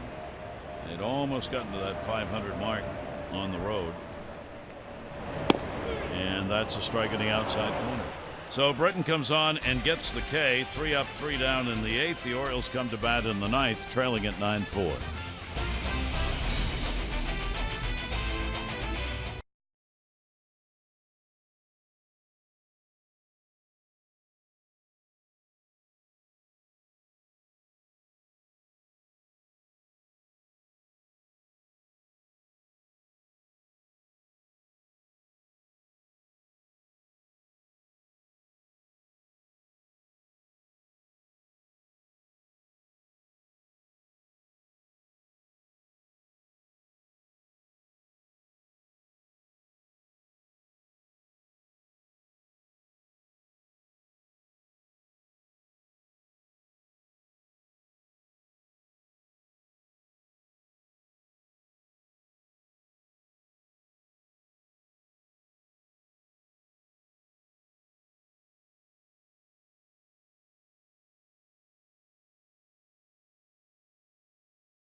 By Southwest, transparency, low fares, nothing to hide. By First National Bank, redefining convenience in banking. And by Antwerpen Toyota. Get in the game this season with a new Toyota from Antwerpen Toyota. So Seattle with a 9-4, looking for the sweep. And one more time to the bullpen. Yeah, but Nuno comes in, actually came over from Arizona. Years ago we saw him when he pitched for the Yankees, but he came over with Mark Trumbo in a trade early June. So they tried him as a starter. Not so good. Out of the bullpen he was terrific, and that's pretty much the role he's done this year, and hadn't allowed a run in 21 out of 28 appearances. Not a hard throwing lefty, but knows how to change speeds, and again at the end of the day, can you get left-handed hitters out and also be able to compete against righties. Kim will foul it back into the screen. Double, single, 2 for 4. Benoit worked an inning and a walk and 1 strikeout. Iwakuma in line for the win, 8-6. Ubaldo Jimenez gave up 6 runs, 6 hits, and 4 1/3. To take the loss, he would go 5-8. 0-2 delivery on the way, and that's going to be outside. The Orioles have been swept in a 4-game series. Last year, Minnesota did it in May, and that was at Camden Yards. Popped up down the line. O'Malley, just enough room to put it away. Yeah, it's actually moving fairly well, considering he slammed one off his right foot when he played yesterday. Visit MASSonSports.com/CareFirst to vote for today's Care First Fearless Player of the Game. Live fearless with the same name, trusted for over 75 years. Care First, Blue Cross Blue Shield. Alvarez with a 3-hit day, a couple of singles, double for that Minnesota series in August of 2015. Last time the Orioles were swept on the road in 4, Tampa Bay did it in 2013. 1-0 delivery to Manny Machado. Luke fouled. Now Seattle's trying to take the 4 games and 2 more outs, and they'll have it.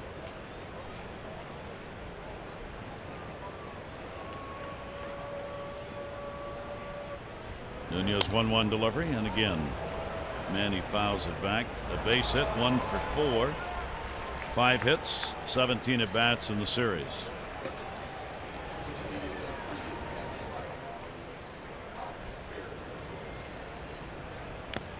Foul tip and held on to. Yeah, changeup. This is what he does. That's what a lot of finesse lefties. Changeups down the way, ride the ball when you get ahead. Kind of misses his spot by a couple of feet, but he does get it up.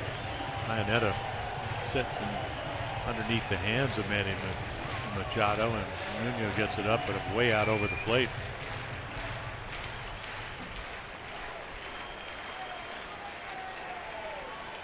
Two down, Chris Davis. At the knees for a strike. The Orioles have been outscored by Seattle in this season series 50-22. ERA for the Orioles 7.5 in the season series and 3 for Seattle. It's got to make the Mariners feel pretty good about themselves. Be able to play at that level against a team leading the American League East at the moment.